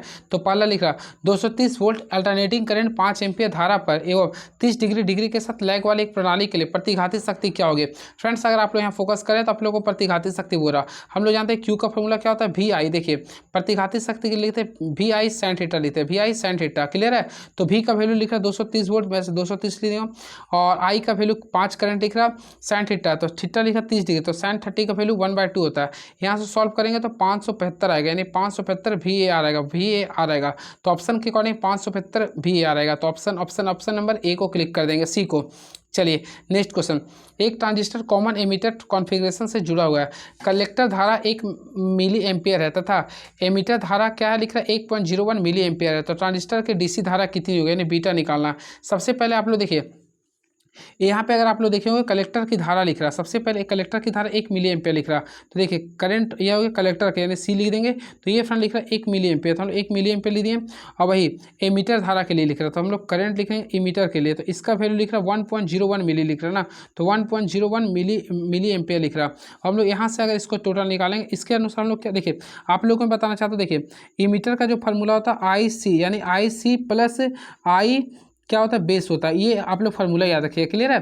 तो इसी के अकॉर्डिंग देखिए आई ई का वैल्यू लिख रहा 1.01 लिख रहा, और आई सी का वैल्यू आई थिंक 1 लिख रहा। तो ऑलमोस्टली आई बी का वैल्यू आप लोग निकाल लिए होंगे। तो फ्रेंड्स अगर आई बी का वैल्यू निकाले होंगे तो इसके अकॉर्डिंग कीजिएगा, थोड़ा सा स्किप करना पड़ेगा यहाँ पे, हाँ ठीक है। तो आई बी का अगर वैल्यू निकाले होंगे तो फ्रेंड्स देखिए 1.01 में से 1 को घटा दीजिए, तो ऑलमोस्टली देखिए यहाँ पे बना देते ना, हाँ। तो आई बी का अगर वैल्यू निकाले होंगे तो देखिए आई बी का अगर आप लोग निकाले होंगे वैल्यू ना, तो आप लोग के लिए वैल्यू आएगा देखिए 1.01 में से 1 को घटाएंगे तो क्या आएगा, तो क्या आएगा 0.01 मिली एम्पियर आएगा, क्लियर है। अब इसी के अकॉर्डिंग हम लोग को बीटा का वैल्यू निकालना है। तो हम लोग फ्रेंड डीसी के लिए बोल रहे हैं ना, तो बीटा का वैल्यू तो ऑलमोस्टली मैं आप लोग को बताता है, इसके लिए फॉर्मूला लेते हैं आई सी, यानी कि कॉमन एमीटर लिखते हैं बट्टा अगर लिखना बोलेगा तो हम लोग को बेस के लिए लिखते हैं। तो वैल्यू सॉल्व करेंगे तो आप लोग का इसका वो लिख रहा था 1 एम्पियर लिख रहा था, और इसका जो लिख रहा था 0.01 लिख रहा था। तो यहाँ से सॉल्व करेंगे तो 100 आएगा। तो राइट आंसर करेंगे तो 100 यानी ऑप्शन नंबर सी को क्लिक कर देंगे। चलिए नीचे दिए गए संकेत की पहचान करना। फ्रेंड्स अगर आप लोग देखिए, ये आप लोग को शो करा ना कि बिजली खर्चे को विद्युत खतरे वाली चीज़ों को ना छुए, तो ऑप्शन नंबर ए को क्लिक कर देंगे। चलिए नेक्स्ट क्वेश्चन, तारों के रोधन के सामान्यता द्वारा हटा सकते हैं। तो हमेशा याद रखें तारों को इंसुलेशन के लिए हटा सकते हैं। तो ऑलमोस्टली आप लोग पढ़े होंगे, इसके लिए हम लोग प्रयोग करेंगे तार स्ट्रिप पर, यानी ऑप्शन नंबर बी को क्लिक कर देंगे। निम्न आकृति दर्शाती है, तो फ्रेंड इसे ये दर्शाती है आप लोग का इंटरमीडिएट फ्रिज को, तो ऑप्शन नंबर ए को क्लिक कर देंगे। चल रही ट्रेनों में बैठे व्यक्ति किस प्रकार की गति को फील करता है, तो ऑलमोस्टली फिर स्थैतिक और गतिज दोनों करता है। तो ऑप्शन नंबर ए और बी दोनों को क्लिक कर देंगे। चलिए अगला क्वेश्चन देखते हैं क्या लिख रहा है ये। तो नेक्स्ट क्वेश्चन आप लोग के सामने ये रहा, निम्नलिखित में से किस कुचालक पदार्थ के लिए डाइलेक्ट्रिक स्ट्रेंथ की माप की जांच करनी चाहिए। तो फ्रेंड्स याद रखिएगा, हमेशा अगर चेक करते हैं तो ट्रांसफार्मर तेल के लिए हम लोग क्या करते हैं, डाइलेक्ट्रिक स्ट्रेंथ की माप को चेंज करते हैं। इसका वैल्यू आप लोग याद रखिएगा, क्योंकि आप लोग को याद होगा 30 kV/mm होता है, क्लियर है। चलिए अगला क्वेश्चन, निम्नलिखित में कौन सा घटक विद्युत आवेश के रूप में संग्रहित करता है। तो घटक के रूप में ना, तो विद्युत आवेश का ऑलमोस्टली पढ़े होंगे सी होता है। तो क्योंकि सी का फॉर्मूला क्या होता है, Q/V होता है। तो ये ऑप्शन के अकॉर्डिंग सी को क्लिक करें, यानी कि कैपेसिटर। कौन सा मोटर एक प्रेरण मोटर का समान होता है। तो फ्रेंड्स याद प्रेरण मोटर बोला ना, तो हमेशा याद रखिए एसिंक्रोनस मोटर, यानी एसिंक्रोनस मोटर जो होता है ना वो इंडक्शन मोटर के समान होता है, क्लियर, इस चीज़ को याद रखिएगा। चलिए अगला क्वेश्चन, कौन सा प्रेरकत्व की इकाई है। तो विच of the following is the unit of inductance. तो यूनिट ऑफ इंडक्टेंस का वैसे होता है हेनरी, और हेनरी को ही लिखते हैं वोल्ट सेकंड प्रति एम्पियर, वोल्ट सेकंड प्रति एम्पियर। तो ऑप्शन नंबर बी को क्लिक करेंगे। आईसी को फ्रेंड्स लिखते हैं हेनरी, क्या लिखते हैं, हेनरी। ये भी आप लोग को याद रखें, इसका हम लोग डायग्राम में इस टाइप से बनाते हैं। चलिए नेक्स्ट क्वेश्चन, एक in a pure inductive circuit the current. Friends लिखे एक शुद्ध प्रेरणीय एसी में विद्युत धारा क्या होती है। हमेशा याद रखें एक प्योर इंडक्टिव में आप लोग को मैं बताया था, देखिए सिविल लिखिए CIVIL लिखिएगा, CIVIL। तो देखिए आप लोग इंडक्टिव के लिए बोल रहा ना, तो एल से यहाँ पे जाइए। तो देखिए शुरू में क्या लिख रहा है, करंट के बारे में। तो यहाँ पे बोल रहा विद्युत धारा क्या होगी। तो ऑलमोस्टली फ्रेंड इसमें विद्युत धारा देखिएगा तो क्या हो रहा है, शुरू में नहीं कम जाएगा, यानी कि देखिए इसमें भी क्या होगा, भी बढ़ता है और करंट क्या होता है, घटता है। देखिए इंडक्टिव में की बात करते हैं, देखिए मैं आप लोगों को एक ट्रिक सिखाता हूँ, कभी नहीं भूलेगा। यहाँ से आप लोग का लिख लीजिए, एक नंबर यहाँ से फिक्स आएगा आप लोग का, क्लियर है। तो देखिए आप लोग लिख लीजिए आगे सिविल, क्या लिखिएगा, सिविल CIVIL। तो यहाँ से देखिएगा C4 हम लोग मानते हैं, कैपेसिटेंस को मानते हैं, ठीक है। तो कैपेसिटेंस में देखिए शुरू वाला वैल्यू क्या रहा, आई। तो याद रखिए कैपेसिटेंस में जो होता है ना, वह आई का वैल्यू क्या होता है, इंक्रीज करता है। अब बाद में आ रहा क्या, भी आ रहा, तो इसमें भी क्या होता है, लैग करता है, क्लियर है। यानी कि इसमें करंट इंक्रीज करता है, लीड करता है, और करंट वोल्टेज क्या करता है, लैग करता है। अब बात करना चाहते हैं इसमें, तो फ्रेंड्स एल में आते हैं, इंडक्टेंस में आते हैं। तो देखिए इसमें शुरू में करंट आ रहा है, शुरू में इसमें हम लोग देखिए वोल्टेज का अनुसार लेते थे, यानी वोल्टेज के लिए शुरू में मान लेते हैं, क्लियर है। तो इसमें वोल्टेज को क्या करते हैं, शुरू में ले लेते हैं, यानी बढ़ जाएगा, और करंट बाद में लेते हैं, तो करंट क्या होगा, घट जाएगा। तो यहाँ के अनुसार करेंगे तो वोल्टेज बढ़ेगा, करंट क्या होगा, घटेगा। तो लिख रहा है एक शुद्ध प्रेरणीय में यानी इंडक्टिव सर्किट में विद्युत धारा क्या होगा। तो देखिए करंट क्या हो रहा है, घट रहा, क्या हो रहा है, घट रहा। आइए विभवांतर बोलते तो बढ़ता। तो यहाँ पे क्या करें, वोल्टेज से 90 डिग्री कम हो गए, तो ऑप्शन नंबर बी को क्लिक कर देंगे। ये ट्रिक याद कर लीजिए, कभी नहीं भूलिएगा। तो 11वां का right answer option number B को क्लिक कर दीजिएगा। चलिए अगला question, 230 volt rated lamp 1000 lux की प्रदीप्ति देता है, तो लैंप का मान स्फेरिकल कैंडल MSCP कितना होगा। सबसे पहले आप लोग को बताना चाहता हूँ MSCP का फॉर्मूला होता है, देखिए आप लोग पढ़े होंगे MSCP का फॉर्मूला। इसके लिए लिखते हैं हम लोग सबसे पहले ल्यूमेन लिखते हैं, क्या लिखते हैं, ल्यूमेन बाय 4 पाई लिखते हैं, ल्यूमेन बाय 4 पाई लिखते हैं। अगर आप लोग सॉल्व किए तो ल्यूमेन का वैल्यू देख रहे होंगे 1000 था, तो 1000 कर दिए, 4 है 4, पाई का वैल्यू क्या होता है 3.14 होता है, क्लियर है। इसको सॉल्व किए होंगे तो आप लोग का लगभग 79 होगा, यानी 80 के बीच में आएगा। तो ऑप्शन नंबर ए को क्लिक कर देंगे। चलिए अगला क्वेश्चन देखते हैं क्या लिख रहा। कैपेसिटर जोड़े जाने पर शक्ति गुणांक खो जाता है। फ्रेंड्स आप लोग पढ़े होंगे, देखिए कैपेसिटर की बात करते हैं तो कैपेसिटर जोड़ने पर हमेशा शक्ति गुणांक क्या होता है, तो ये होता है लीडिंग करता है। क्या कहता है, लीडिंग। तो ऑप्शन नंबर सी को क्लिक करेंगे। अभी जस्ट मैं आप लोगों को बता दिया था, क्लियर है। याद रखिएगा शुद्ध कैपेसिटर परिपथ में वोल्ट धारा 90 डिग्री के आगे होती है, क्लियर है। चलिए अगला देखते हैं करंट, अगला क्वेश्चन क्या लिख रहा है ये। तो अगला क्वेश्चन आपके सामने ये रहा। 6 ओम के 3 प्रतिरोधक को इस प्रकार जोड़ें कि इनमें से एक त्रिभुज बनाया गया, किन्हीं दो कोनों के बीच का प्रतिरोध ज्ञात करें। सबसे पहले फ्रेंड 6 ओम है ना, तो आगे 6 ओम के क्या जोड़ रहे हैं, 3 प्रतिरोध बना रहे हैं। सबसे पहले क्या करेंगे, दोनों को आगे हम लोग 6 + 6 को हम लोग क्या करेंगे फ्रेंड, आगे हम लोग इसको जोड़ देंगे श्रेणी में, तो कितना आएगा 12, क्लियर है। अब हम लोग क्या करें, एक और जो 6 बचा था, यानी 12 को 6 से हम लोग क्या करेंगे 500 में करेंगे, फिर दोनों को ऐड कर देंगे, तो 6 × 18 हो गया, 3 का पारा में 12 कितना 4 बार में, तो राइट आंसर आएगा 4 ओम। तो ऑप्शन नंबर बी सी को क्लिक कर दीजिएगा। धनात्मक इलेक्ट्रोड को क्या कहते हैं फ्रेंड्स, याद रखिए धनात्मक इलेक्ट्रोड को एनोड कहते हैं। क्या कहते हैं, एनोड। तो ऑप्शन नंबर ए को क्लिक कर देंगे। 3 समान प्रतिरोध वाले समांतर क्रम में जुड़े हुए और उसके बाद श्रेणी क्रम में पहले को दूसरे के साथ संयोजित करने पर परिणामी प्रतिरोध क्या होगा। फ्रेंड्स अगर आप लोग इसको बनाइएगा तो इसका राइट आंसर आएगा 16 है ना, तो राइट आंसर कीजिएगा तो 1/9 आ रहा है। क्या है, 1/9 आ रहा है, यानी ऑप्शन नंबर डी को क्लिक कर देंगे। चलिए माइका नाइट क्या है, तो फ्रेंड्स मैं आप लोग को बताया माइका क्या होता है, एक प्रकार का विद्युत अवरोधी होती है, तो इसके लिए करेंगे विद्युत रोधी ठोस चादर होता है, तो right answer option number B को क्लिक कर देंगे। चलिए नेक्स्ट क्वेश्चन, ब्रेजिंग में प्रयुक्त स्पिल्टर सामान्यतः बना होता है, तो हमेशा याद है ये जो बना होता है कॉपर बेस चांदी के मिश्र धातु का बना होता है, तो ऑप्शन नंबर डी को क्लिक कर देंगे। याद रखिए ब्रेजिंग में जो स्पिल्टर जो बना होता है ना वह कॉपर बेस और चांदी के मिश्र धातु का बना होता है। चलिए क्वेश्चन नंबर 19 देखते हैं क्या लिख रहा है, शायद क्वेश्चन नंबर 19 था गायब कर दिए क्या, देखते हैं क्वेश्चन नंबर 19 क्या लिख रहा है ये। तो लिख रहा प्रतिरोधों के समांतर क्रम संयोजन में तुल्य प्रतिरोध कितना होता है। सबसे पहले फ्रेंड याद रखिएगा यहाँ पे समांतर क्रम हो रहा, समांतर में अगर तुल्य प्रतिरोध की बात करते हैं जो सबसे निम्न वोल्टेज होता है, यानी सबसे जो कम वोल्टेज होता है उससे भी कम होती है, तो प्रतिरोधों के निम्नतम मान से भी कम होती है, क्लियर है। तो ऑप्शन नंबर बी को क्लिक कर देंगे। चलिए अगला क्वेश्चन देखते हैं क्या लिख रहा है ये। निम्न 3 मूल विद्युतीय परिणाम क्या होते हैं, तो पहला याद है वोल्टेज, करंट और रेजिस्टेंस होता है, तो ऑप्शन नंबर सी को क्लिक कर देंगे। ये क्वेश्चन काफ़ी तगड़ा है ये। चलिए अगला क्वेश्चन नंबर देखते हैं 21 क्वेश्चन क्या लिख रहा है ये। तो फ्रेंड 21 नंबर क्वेश्चन आप लोग सामने ये लिख रहा है, एडिशन सेल के ऋणात्मक प्लेट का निर्माण किसमें किया जाता है। हमेशा फ्रेंड्स याद रखिए एडिशन सेल के ऋणात्मक प्लेट का जो निर्माण किया जाता है वह जो किया था आप लोगों के सामने आयरन हाइड्रोक्साइड में, यानी ऑप्शन नंबर डी को क्लिक कर देंगे, क्लियर है। और इसमें KOH और LiOH का वैल्यू होता है। देखिए चोक के प्रतिरोधक के रूप में प्रयोग करते हैं, हमेशा याद है चोक का जो प्रतिरोधक का प्रयोग करते हैं हम लोग AC परिपथ में करते हैं। कहाँ पे करते हैं, AC परिपथ में, यानी अल्टरनेटिंग करंट के परिपथ में करते हैं। देखिए किरचॉफ के करंट के नियम के अनुसार एक समूहित पैरामीटर सर्किट में किसी नोड पर से निकलने वाले करंट का बीजगणितीय योग क्या होगा, तो ऑलमोस्टली फ्रेंड ये होता है शून्य होता है। क्या होता है ये, शून्य होता है, तो ऑप्शन नंबर ए को क्लिक कर देंगे।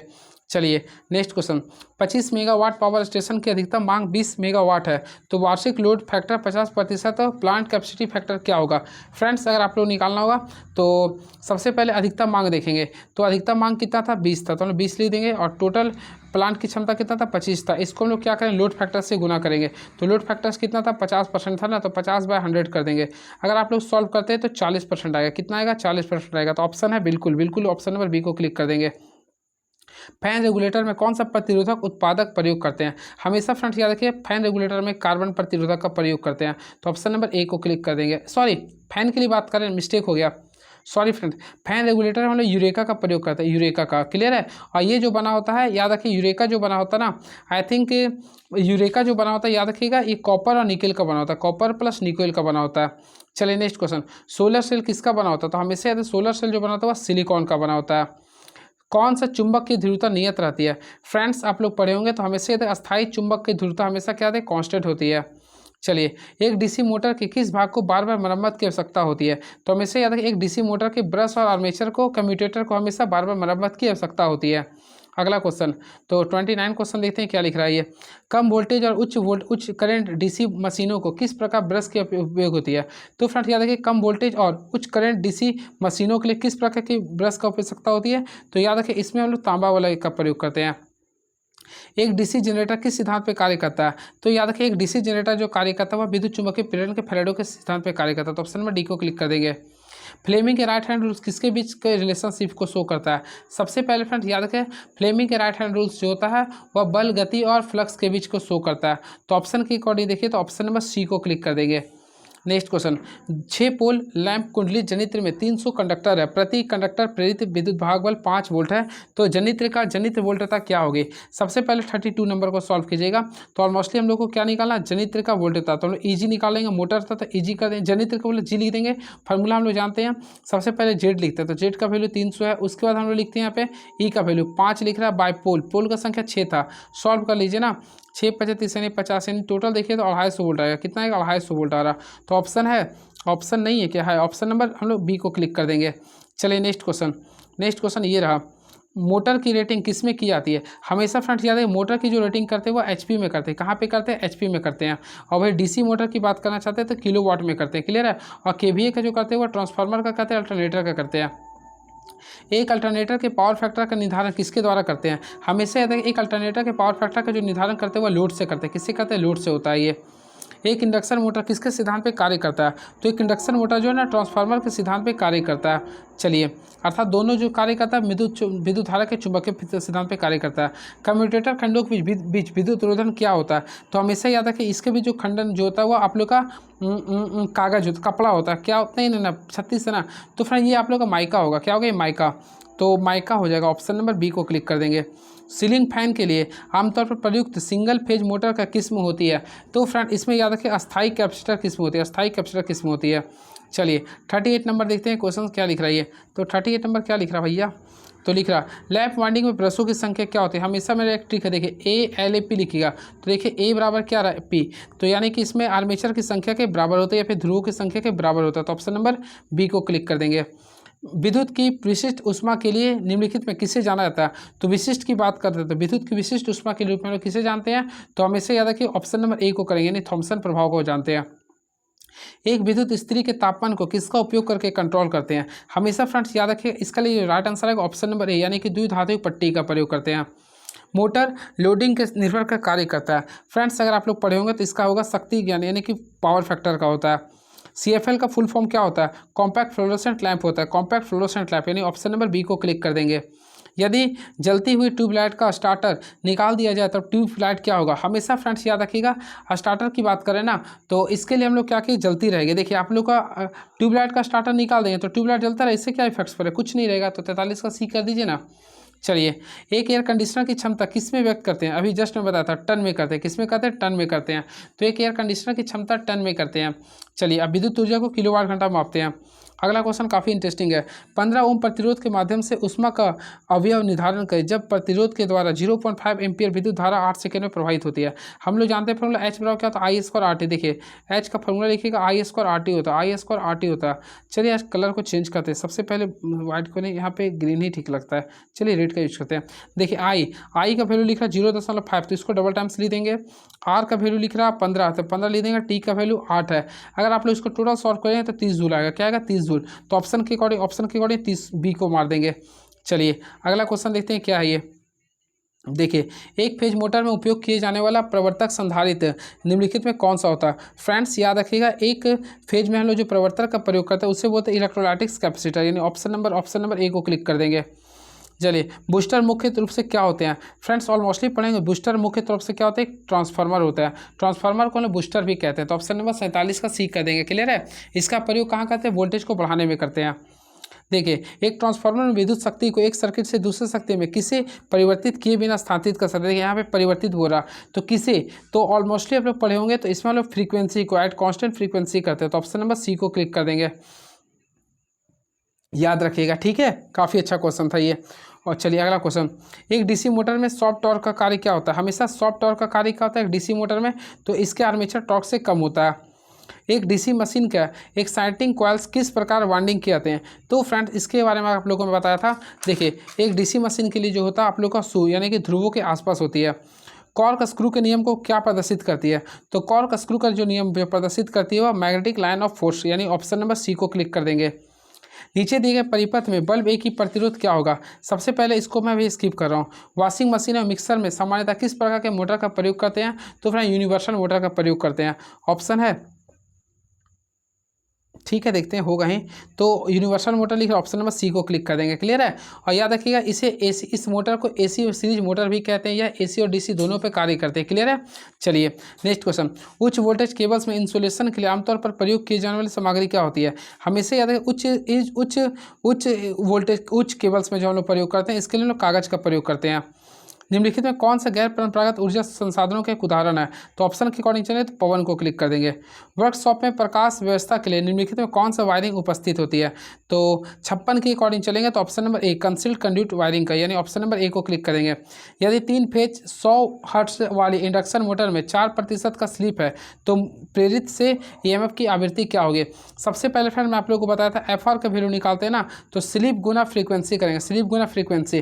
तो हम लोग स्लिप का वैल्यू देखेंगे 4% था तो मैं 4% कर दिया हूँ। फ्रीक्वेंसी का वैल्यू था 100, तो दोनों को कैंसिल कर दें, 4 आएगा तो 4 हर्ट्स आएगा। तो ऑप्शन के अकॉर्डिंग 4 हर्ट्स, यानी ऑप्शन नंबर डी को क्लिक कर देंगे। ये क्वेश्चन काफ़ी तगड़ा है, इसमें आरएमएस का वैल्यू निकालना है। फ्रेंड जब भी आरएमएस का वैल्यू निकालना ना, तो भी आरएमएस का हम लोग क्या करें, आगे 4 का स्क्वायर करें, यानी 16 हो गया। अब यहाँ पे कॉस के लिए लिख रहा था, हम लोग क्या करें 3। अब इसको क्या करें √2 से डिवाइड करके हम लोग स्क्वायर कर देंगे। और आप लोग सॉल्व कर लीजिएगा इसको, तो इसको सॉल्व कर लीजिए तो 41 देखिए √41/2 आएगा। क्लियर है। चलिए अगला क्वेश्चन, निम्नांकित में से कौन सा कथन गलत है? आमीटर सीरीज से जुड़ा होता है, यही तो गलत है, क्योंकि फ्रेंड आप लोग को पढ़ाए थे आमीटर जो होता है ना हमेशा वो श्रेणी से सीरीज से जुड़ा होता है। ठीक तो है, ये पहला सही है। थोड़ा सा आमीटर सीरीज से जुड़ा, ये सही है। वोल्ट मीटर भाव से जुड़ा, बिल्कुल सही है। चालक का प्रत्यय इसके तापमान के बढ़ने से घटता नहीं बल्कि बढ़ता, तो ऑप्शन नंबर सी आप लोगों का गलत है। तो ऑप्शन के अकॉर्डिंग चलें तो ऑप्शन नंबर सी आप लोगों का गलत हो गया। क्लियर है, क्योंकि पीटीसी का पीटीसी यानी कि पॉजिटिव टेम्परेचर कोएफिशिएंट पे वर्क करता है। ये एक सेमीकंडक्टर की प्रतिरोधकता क्या होती है? हमेशा याद है एक सेमीकंडक्टर की प्रतिरोधकता जो है वह कंडक्टर और इंसुलेटर के बीच में होती है। तो ऑप्शन नंबर सी को क्लिक कर देंगे। बस क्वेश्चन 15 और है, देखते हैं क्या लिख रही है। एक इंडक्शन मोटर की फ्रेम निम्नलिखित में से किस पदार्थ की बनी होती है? हमेशा फ्रेंड्स याद है कि एक इंडक्शन मोटर का जो फ्रेम बनी होता है, आप लोग कमेंट बॉक्स में लिखिएगा इसका किसका बनी होती है। लेकिन एक कॉस्ट आयरन की बनती है। किसका बनता है? कॉस्ट आयरन का। कौन सा एक अर्धचालक का डोपिंग के लिए इस्तेमाल किया जाने वाला पेंटावैलेंट तत्व है? तो पेंटावैलेंट, तो ऑप्शन के अकॉर्डिंग देखिए तो एंटीमनी हो गया आप लोगों का। इजी क्वेश्चन था ये। ट्रांजिस्टर के मामले में कौन सा संबंध सही है? अभी जस्ट मैं बताया था, देखिए इमीटर जो बोलते हैं ना, ई बराबर क्या लिखा है, देखिए C+B कर दीजिए या फिर B+C कर दिए। हम ऐसे याद करें, ई बड़ा होता है ABCD में, B और C को यानी 2 और 3 जोड़। देखिए मैं इस टाइप से याद करवाता हूँ। देखिए ई बराबर लिखिएगा B+C। अब देखिए हम बढ़ाएं B+C करो ना भाई, तो ई का 5 होता है ना, इसका 2 होता है, ये 3, 2 3 5 हो गया ना। इस टाइप से आप लोग याद कर लीजिए, कभी नहीं भूलिएगा। PMMC का पूर्ण रूप क्या होता है? तो इसे बोलते हैं परमानेंट मैग्नेट मूविंग कॉइल। तो ऑप्शन नंबर ए को क्लिक कर देंगे। डायोड के कार्य करने की क्षमता किस पर निर्भर करती है? हमेशा फ्रेंड्स याद है कि डायोड के कार्य करने की क्षमता जो निर्भर करती है उसके तापमान पर निर्भर करती है। तो ऑप्शन नंबर ए को क्लिक कर देंगे। चलिए, द्विमार्गिक सिंगल पोल स्विच निम्नलिखित में से का कनेक्शन नियंत्रित करती है? तो द्विमार्गिक जो होता है ना, एक तार के 2 स्थिति का, एक तार के 2 स्थितियों में करती है ये। तुल्यकालीन गति का अभिप्राय क्या है? फ्रेंड्स याद रखिएगा इसमें ध्रुवित चुंबकीय क्षेत्र के लिए सामान्य गति से होता है। तो ऑप्शन नंबर डी को क्लिक कर देंगे। निम्नलिखित में से किस कंड्यूट का उपयोग आमतौर पर वाणिज्यिक और औद्योगिक वायरिंग में करते हैं? तो देखते हैं क्वेश्चन नंबर क्या था। हाँ, तो 68 का राइट आंसर होगा सिम वोल्टेज कंड्यूट का प्रयोग करते हैं। मूविंग आयरन मीटर का संचालन किस पर आधारित होता है? फ्रेंड्स आप लोगों को बताया था मूविंग आयरन मीटर का जो संचालन जो होता है वह इलेक्ट्रोमैग्नेटिक इफेक्ट्स पे होता है। नहीं, ऑप्शन नंबर बी को क्लिक कर देंगे। एक 3 फेज 8 पोल इंडक्शन मोटर को 400 वोल्ट 50 हर्ट्ज की आपूर्ति से जी जाती है। यह सिर्फ 4% है, तो रोटर की गति याद करना है आप लोग को, बनाना पड़ेगा। सबसे पहले सिंक्रोनस स्पीड निकालिए। देखिए एनएस का वैल्यू हम लोग जानते हैं क्या होता है, NS 120 लिखेंगे इंटू फ्रीक्वेंसी कितना लिख रहा, 50 हर्ट्ज लिख रहा। और यहाँ पे देखें 8 पोल है, यहाँ से सॉल्व कर लीजिए ना, 4 दूनी 8 हो गया, ये 30 बार में आ गया। तो 3 का पहाड़ा में 2 का पहाड़ा में 15, 15 5 75, यानी टोटल NS का वैल्यू आ गया 750 RPM। अब मैं आप लोग को बताता हूँ, आप लोग को निकालना क्या है फ्रेंड्स, NR निकालना है। हमेशा याद है 750 से कम आना चाहिए। तो 750 से कम कौन है? तो ऑप्शन नंबर ए। तो ऑप्शन से तो बन गया ऐसे, लेकिन आप लोग को अगर फार्मूला से बनाना है तो हम लोग रोटर की गति को NR बोलते हैं। NR के लिए क्या करते हैं फार्मूला, हमेशा याद है NS करते हैं इंटू 1 - S करेंगे। तो NS का वैल्यू में कितना लाया था 750 इंटू यहाँ पे करेंगे 1 - S का वैल्यू कितना परसेंट था, 4% था, तो हम 0.04 लिख सकते हैं। अगर आप लोग इसको सॉल्व करते तो यहाँ पे 750 था, 1 में से इसको घटाइए तो 0.06 है। अगर आप लोग सॉल्व करिए तो 720 आ जाएगा। क्लियर है। तो ऑप्शन नंबर सी ए को क्लिक कर देंगे। चलिए, तारों के समूह से बनाए गए एकल कंडक्टर को क्या कहते हैं? हमेशा फ्रेंड इसको क्या कहते हैं, तो स्टैंडर्ड कंडक्टर कहते हैं। चलिए, स्क्वायरल केज इंडक्शन मोटर के बारे में निम्नलिखित में कौन सा कथन सही नहीं है? पहला ही आप लोगों का गलत हो गया। स्लॉट का रोटर के स्लॉट समांतर नहीं होता, पहला गलत हो गया आप लोगों का। उच्च आवृत्तियों पर कंडक्टर की सतह के साथ धारा प्रवाहित होता है, इस घटना को क्या कहते हैं? फ्रेंड्स इसे याद रखें हम लोग, इसके क्या कहते हैं? तो ऑलमोस्टली मैं पता था स्किन इफेक्ट बोलते हैं। क्या बोलते हैं? स्किन इफेक्ट्स बोलते हैं। किस उपकरण का प्रतिरोध निम्नतम होता है? तो ऑप्शन के अकॉर्डिंग सबसे कम हो रहा, तो देखिए ऑप्शन के अकॉर्डिंग आमीटर का जो प्रतिरोध सबसे निम्नतम होता है। लास्ट, पृथ्वी की मिट्टी की प्रतिरोध पर नमी की मात्रा का क्या प्रभाव पड़ता है? तो ऑलमोस्टली इसका प्रतिरोध क्या होगा? हमेशा और कम हो जाएगा। तो ऑप्शन नंबर बी को क्लिक कर देंगे। फ्रेंड्स आप लोग बताइएगा कैसा लगा ये रहा वीडियो, और भी मैं आप लोग देखिएगा। तो मैं देखिए 23 जनवरी 2019 का सेकंड शिफ्ट का भी क्वेश्चन, फर्स्ट शिफ्ट का मैं सारे क्वेश्चन को अपलोड कर दिया हूँ। अब नेक्स्ट वीडियो में आते हैं। तो आप लोगों का कल का क्वेश्चन जो रहेगा, यानी कि आप लोगों का मैं पूरे का पूरे जो आप लोगों का प्रीवियस ईयर क्वेश्चन है उसको मैं करवा दूंगा। क्लियर है? तब तक आप हमारे चैनल पे रहिए और सब्सक्राइब कीजिए। अगर आप लोग अगला पेपर का भी प्रिपरेशन करते हो तो मैं तैयारी करवा दूंगा। चलिए, thank you so much, hope for the best.